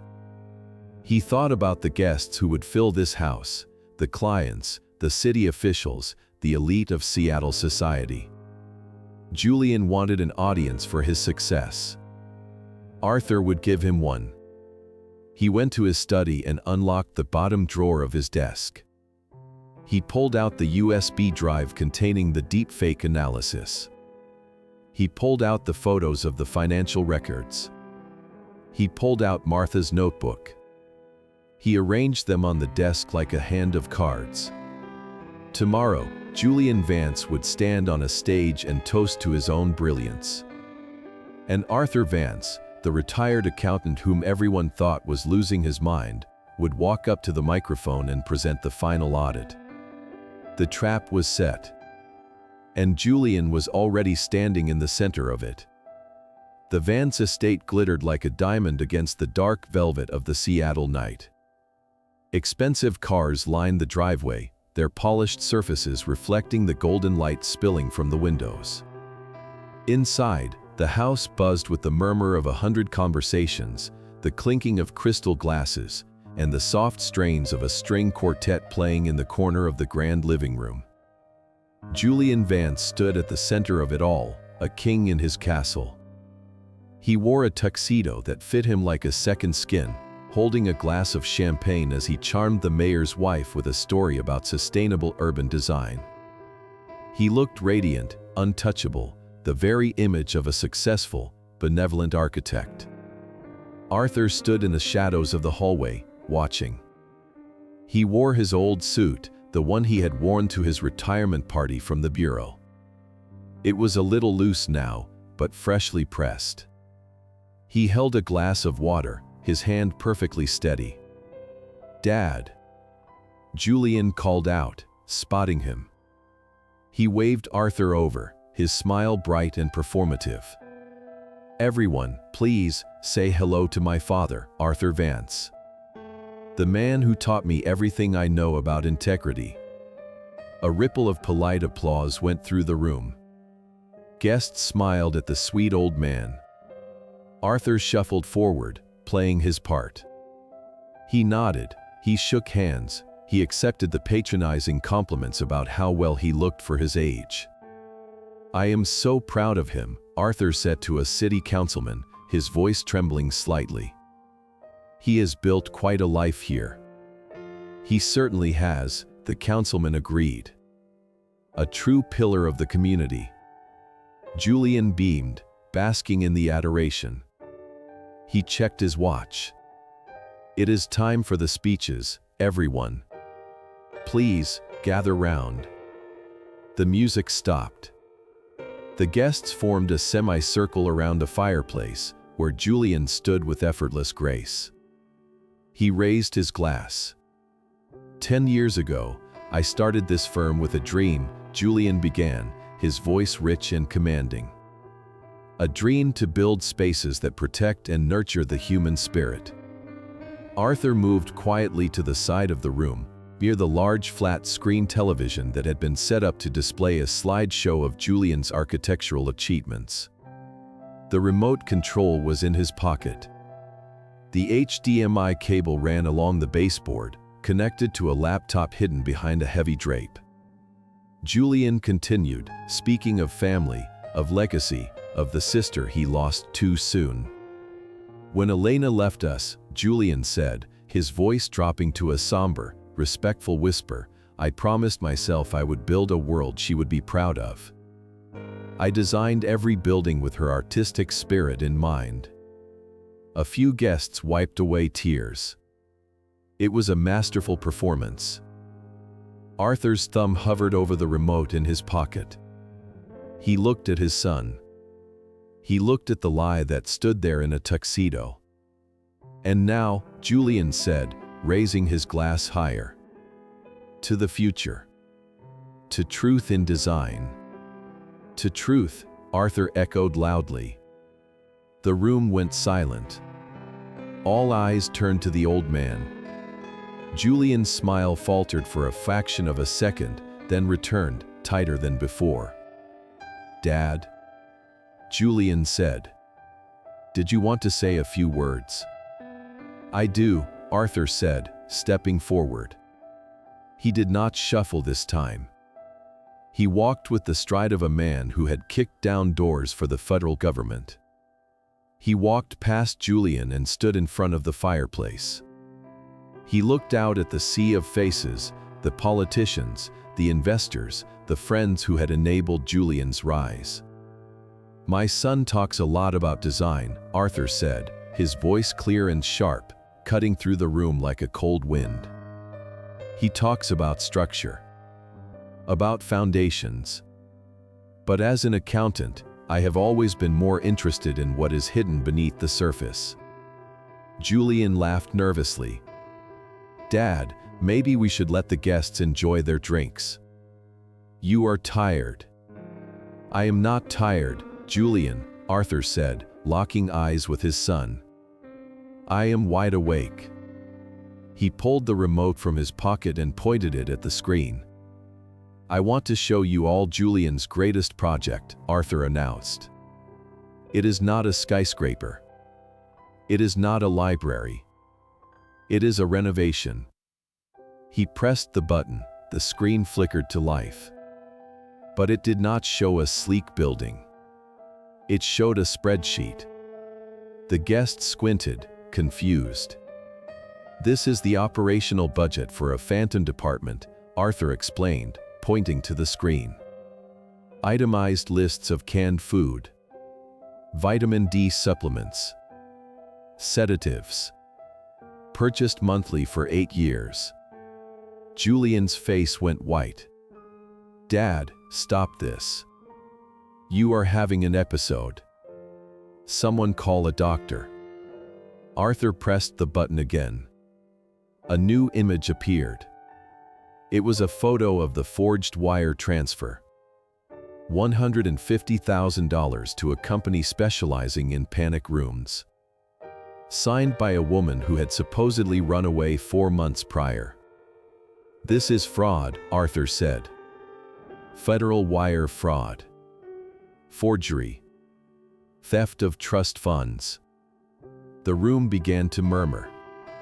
People stepped back from Julian. "This is ridiculous," Julian shouted, dropping his glass. It shattered on the floor. "My father is senile. He is making things up. Turn that off." He lunged for the laptop behind the curtain, but Arthur was faster. He pressed the button one last time. The screen changed to a video. It was the footage Arthur had recorded earlier that day on his phone. It showed the laser measure. It showed the 38-foot exterior wall. It showed the 26-foot interior wall. And then, it showed the bookshelf swinging open. The guests gasped. A woman screamed. On the screen, the camera moved into the hidden room. It panned over the twin bed, the chemical toilet, the thousands of drawings on the wall. And then, the camera turned to the wall of sketches. It zoomed in on a charcoal drawing of Arthur Vance, labeled Dad, Day 2920. The video ended. The screen went black. The silence in the living room was absolute. It was the silence of a tomb being cracked open. Julian stood frozen, his hand outstretched toward the laptop, his face a mask of sheer terror. The charm was gone. The elegance was gone. All that remained was the naked panic of a man whose carefully constructed reality had just been demolished. Arthur looked at his son. "You forgot the first rule of accounting, Julian," Arthur said softly into the silence. "You have to balance the books. And you are deep in the red." Sirens wailed in the distance, getting louder with every second. Arthur had timed the call perfectly. Julian looked at the door. He looked at the guests. He looked at his father. And then, for the first time in his life, he ran. Julian sprinted toward the French doors leading to the back patio, shoving the mayor's wife aside with a violence that drew gasps from the crowd. He fumbled with the latch, his hands slick with sweat, his eyes wild and desperate. "Stop him!"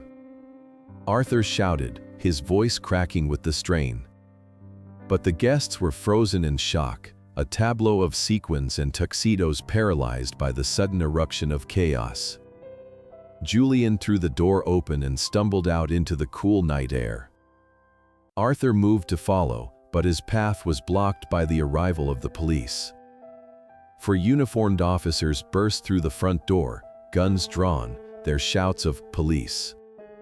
Everybody down, adding to the cacophony. Arthur raised his hands, pointing toward the open patio door. He ran out the back. He is heading for the woods. Two officers broke away, sprinting through the house in pursuit. The remaining officers began to secure the room, ordering the stunned guests to stay put. Arthur lowered his hands and walked toward the front entrance. He ignored the officer telling him to stop. He had one more piece of evidence to present, one that would seal Julian's fate far more effectively than any spreadsheet. He walked out onto the front porch. A second squad car had pulled up, its lights flashing red and blue against the facade of the mansion. The back door of the cruiser opened. A female officer stepped out, followed by a small, frail figure wrapped in a thick blanket. Elena Vance looked up at the house that had been her prison. She was pale, shaking, and overwhelmed by the lights and noise, but she was standing. She was free. Arthur walked down the steps. Elena saw him. She broke away from the officer and ran, her legs weak but driven by 8 years of longing. She collapsed into Arthur's arms, burying her face in his chest, sobbing with a sound that tore through the night. "I saw him," she choked out. "I saw him running across the lawn. He looked at me, Dad. He looked right at me." "He can't hurt you anymore," Arthur whispered, stroking her hair. "It is over." From the dark woods behind the house, shouting erupted. "Freeze! Police! Show us your hands!" Then, a single, terrified scream echoed from the trees, followed by the sound of a struggle and the metallic click of handcuffs. Arthur held his daughter tighter. He looked back at the house. The guests were spilling out onto the porch, whispering, pointing, staring at the reunion on the driveway. They saw the runaway daughter. They saw the senile father. And they saw the truth stripped bare of Julian's architectural lies. Minutes later, the officers emerged from the side gate. They were dragging Julian between them. His tuxedo was torn, his face muddy, his expensive shoes ruined. He was thrashing, screaming about lawyers, about misunderstandings, about ungrateful family members. They marched him past the squad car where Arthur and Elena stood. Julian stopped fighting when he saw them. He stared at Elena. For a moment, Arthur expected to see regret. He expected to see shame. But Julian Vance looked at his sister with cold, dead eyes and sneered. "You would be dead without me," Julian spat, his voice dripping with venom. "You are weak, Elena. You would have starved in the real world. I gave you a purpose. I gave you a sanctuary." Elena lifted her head from Arthur's chest. She looked at the brother who had stolen her youth. She did not scream. She did not cower. "You gave me a cage," she said, her voice quiet but steady. "And I painted my way out of it." The officers shoved Julian forward, forcing his head down as they bundled him into the back of a cruiser. He continued to rant, his voice muffled by the glass, screaming about his genius, his sacrifices, his unappreciated burden. Arthur watched the car drive away. He felt the heavy weight lift from his shoulders, a burden he hadn't realized he was carrying until it was gone. The ledger was balanced. The discrepancy was resolved. He turned to the female officer standing nearby. "My daughter needs medical attention," he said, the forensic accountant replaced fully by the father. "She is malnourished. She needs a hospital." "Ambulance is on the way, sir," the officer said gently. Arthur looked down at Elena. "Ready to go?" "Yes," she whispered, looking up at the sky, at the stars visible beyond the glare of the police lights. "I am ready." They stood together in the driveway, two survivors of a war fought in silence, waiting for the sirens to take them away from the house of lies. The party was over. The guests were leaving. And the only thing left was the truth. The fluorescent lights of the precinct interview room hummed with a low, irritating buzz that reminded Arthur of a failing hard drive. He sat on a metal chair, his hands folded on the table, waiting. On the other side of the one-way mirror, he watched his son pace. Julian had been stripped of his tuxedo jacket. His white shirt was stained with sweat and dirt from his attempted escape. His bow tie hung loose around his neck like a noose. He looked small in the stark room, stripped of the architectural grandeur that usually framed him. The door opened. The detective nodded to Arthur. "You have 5 minutes, Mr. Vance," the officer said. "He is refusing to speak to the public defender. He insists on seeing you." Arthur stood up and walked into the room. Julian spun around. Relief washed over his face, instantaneous and pathetic. "Dad," Julian breathed out, rushing as far as the table shackles would allow. "Thank God. You need to get me out of here. The incompetence in this place is staggering. They took my phone. I need you to call Robert Sterling immediately. We need the best criminal defense firm in Seattle. We can spin this. We can say it was a psychiatric facility. A private care wing for her own safety." Arthur remained silent. He did not sit down. He stood by the door, observing the man before him not as a father looks at a child, but as an auditor looks at a fraudulent ledger. Julian stepped closer, the chain of his handcuffs rattling against the steel table. "Dad, listen to me," Julian pleaded, his eyes wide and manic. "I did it for us. For the legacy." Elena was unstable. She would have squandered the trust fund on drugs or bad art. She was going to leave us. I preserved the capital. I invested it. The firm is worth millions because of that liquidity. I turned a liability into an asset. He was still doing it. Rationalizing. Calculating. Even in handcuffs, facing decades in prison, Julian Vance believed he was the smartest man in the room. He truly believed that morality was just another variable that could be adjusted to balance the sheet. Arthur looked at his son's desperate, arrogant eyes. He thought of the 12 feet of missing space in the basement. He thought of the fake police reports. He thought of the crying he had heard from the garden, the sound of a soul breaking in a soundproof box. "I am not calling Robert Sterling," Arthur said quietly. Julian froze. His smile faltered. "What?"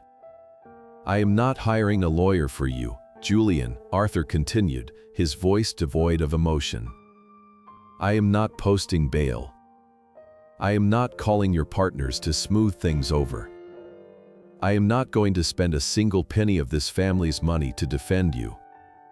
Julian's face twisted in confusion and anger. "But I am your son. You cannot leave me here. I am the only one who takes care of you.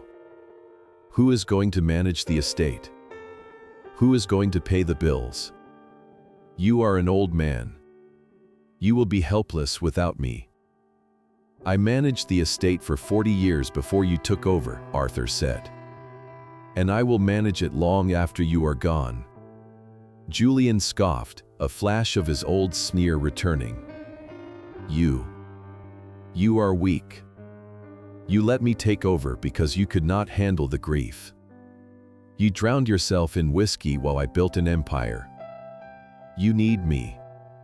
"I needed a son," Arthur said. "What I got was a parasite." He took a step closer to the table, leaning in so Julian could see the absolute clarity in his gray eyes. "I have spent my life looking for errors, Julian. Small mistakes that people try to hide. Transpositions. Omissions. But you are not a mistake. You are a systemic failure." Julian pulled at his handcuffs, the metal clanking violently against the table. "I am your flesh and blood. You owe me." Arthur shook his head slowly. "In accounting, Julian, there comes a point where an investment is deemed unrecoverable. You keep pouring resources into it, hoping it will turn around, hoping the numbers will eventually align. But eventually, you have to face the truth." Arthur straightened his back, looking taller and stronger than he had in years. "You are a bad debt, Julian. A total loss. And tonight, I am writing you off." He turned to the door. "Dad!" Julian screamed, slamming his fists on the table. "You can't do this. I built this family. I saved her. Dad!" Arthur knocked on the steel door. The guard opened it immediately. Arthur stepped out into the hallway. He could still hear Julian screaming behind the heavy metal, a muffled, impotent sound. It sounded like a ghost. It sounded like the past. Arthur looked at the detective. "He is all yours," Arthur said. He walked down the hallway toward the exit. He did not look back. He did not feel the crushing weight of guilt he expected. Instead, he felt a strange, hollow lightness. The account was closed. The books were balanced. And for the first time in 8 years, the numbers finally made sense. 6 months had passed since the night the sirens tore through the silence of the Vance estate. The old mansion on the hill had been sold, its hollow walls and hidden rooms left behind for a developer to bulldoze. Arthur Vance had no interest in living in a mausoleum of lies.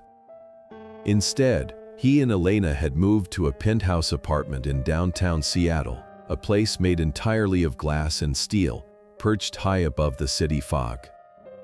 Arthur sat in his favorite armchair by the floor-to-ceiling window, a cup of tea resting on his knee. The morning sun flooded the room, bright and unforgiving, illuminating every corner. There were no shadows here. There were no dark basements. Across the room, Elena stood in front of a massive canvas. She was no longer the pale, trembling ghost he had pulled from the wall. Her hair had grown out, shiny and healthy. She wore paint-splattered overalls and hummed a soft melody as she worked. She was painting a landscape, a vast, open horizon where the ocean met the sky. It was a painting of freedom. Arthur watched her, a quiet peace settling in his chest. For 40 years, he had believed that life was about control, about making the numbers balance perfectly. He had thought that if he provided enough money, enough security, his family would be safe. He had been wrong. He picked up his notebook, the one where he used to compulsively track every penny. He opened it to a fresh page. He wrote down 2 words. Asterisk Julian. Elena, asterisk. Under Julian's name, he wrote written off. Under Elena's name, he wrote recovered asset. He closed the book and set it down. The audit was finally closed. He had lost a son to greed and narcissism, a loss that would always ache like a phantom limb. but he had gained his daughter back from the dead. He had traded a comfortable lie for a painful truth, and looking at the light dancing in Elena's eyes, he knew it was the most profitable transaction of his life. Elena turned to him, catching his gaze. She smiled, a genuine expression that reached her eyes. "What are you thinking about, Dad?" she asked, wiping a smudge of blue paint from her cheek. "I was just thinking," Arthur said, his voice steady and warm, "that the light is much better up here." Elena nodded, looking out at the city below. "It is. It is perfect." Arthur took a sip of his tea. He realized then that he was no longer waiting for the other shoe to drop. He was no longer counting the minutes until disaster. He was simply living. He was an old accountant who had finally balanced the most important ledger of all. The ledger of love. And that brings us to the end of Arthur and Elena's journey. This story reminds us that the most dangerous prisons are not always built of bars and concrete.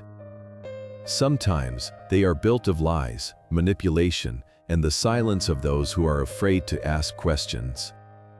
Arthur Vance spent years trusting the surface, believing that everything was fine because the bills were paid and the house was quiet. But true love requires vigilance.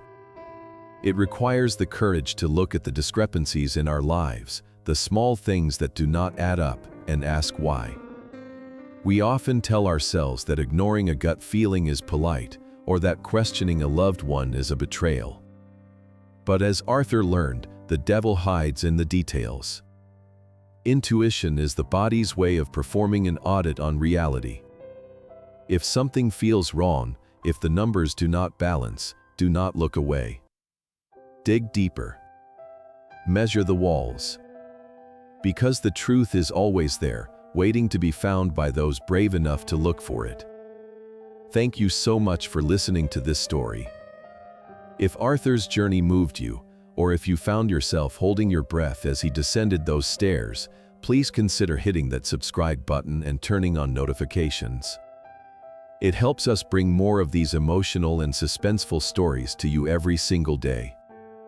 Please leave a like and share this video with someone who might need to hear this message. We would love to hear your thoughts in the comments section below. Have you ever had a moment in your life where your intuition screamed that something was wrong, even when everything looked perfect on the surface? How did you handle it? Your experiences and insights are incredibly valuable to us, and reading your comments allows us to connect with you from the bottom of our hearts. We wish everyone watching this video a life filled with good health, abundant joy, and profound peace. May you always have the wisdom to see the truth and the courage to protect the ones you love. Goodbye for now, and we will see you in the next video.